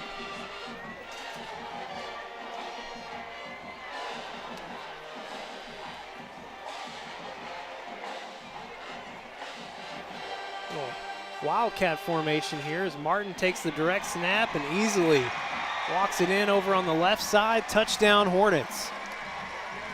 Yeah, that's about as easy as it gets right there. So good play by their defense. Sets up a very quick and easy touchdown.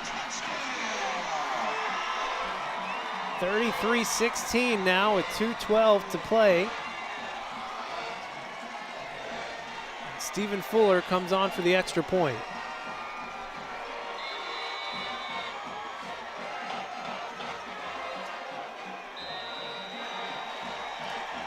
It's up and good, 34-16. Bryant on top. Well, things have become a little clearer for your Wampus Cats. Yeah, it's the 3 seed. Will be home next weekend against Springdale Harbor. You learned a little bit about where you stand tonight. Now, I get that it's 34-16. The last 7 there was an absolute gift. I mean, it's an 11-point ball game, and we have the ball, and so that's what you've got to kind of remember. I get it. The score is what it is. but a lot closer to what the score indicates. But I hate moral victories, and no one on our side is going to take those. But you need to be able to learn from this, and I think given what the coaching staff does week in and week out, you're going to see some refinement on some things. Multiple turnovers tonight, that's a big deal. You know, we didn't have that many penalties. That's good. Couldn't move the ball offensively. That's bad. Well, I mean, it was almost, in terms of outcome, very similar to the Cabot game. Turnovers and just the inability to sustain drives and move the ball significantly. And much like you had to credit that Cabot defense, got to give a lot of credit to the Bryant Hornets defense tonight too. Yeah, I mean, I will tell you, but I also will say this. I'm very impressed with what our defense did tonight. I know, especially here in the second half. 34, I mean, it was really 27, but in the second half, we have really seen our defense come to play. And multiple times, ball starting inside the red zone, and they only gave up 3 points. And so, but turnovers just finally come back to haunt you. Give it to Boogie Carr to start this drive. Gain of about 5 on first down. Under 2 minutes to play here in the game.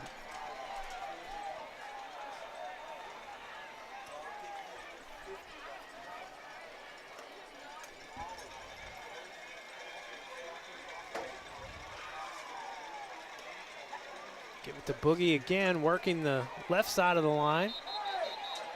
Short of the first down.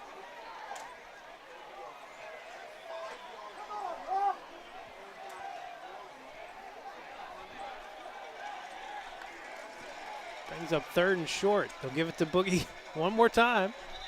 He's got the first down here. Not sure you're going to see us put anybody really in danger here. Don't want to see Donnie go back and take another hit.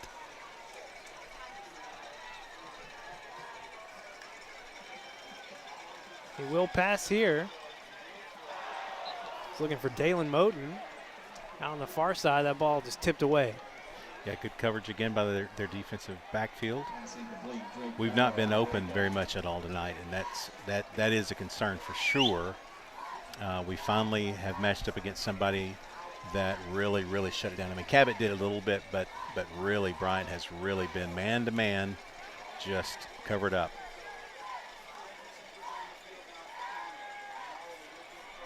Donnie under pressure. Looking for Chris O'Neal, and it's picked off. I think that was number 20, Jonah Brewster. Yeah, there was just nowhere to go with it, and tried to force that one. So 59 seconds left on the clock.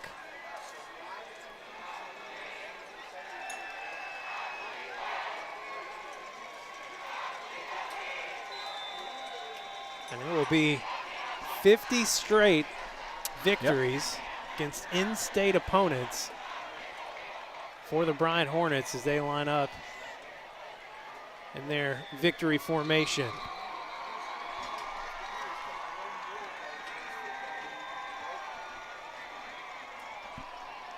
Well, I will tell you that the team that played the best tonight won this ball game. And so, for sure. I mean, it's not one of those where you just make, you can make all kinds of excuses. They were the better team tonight.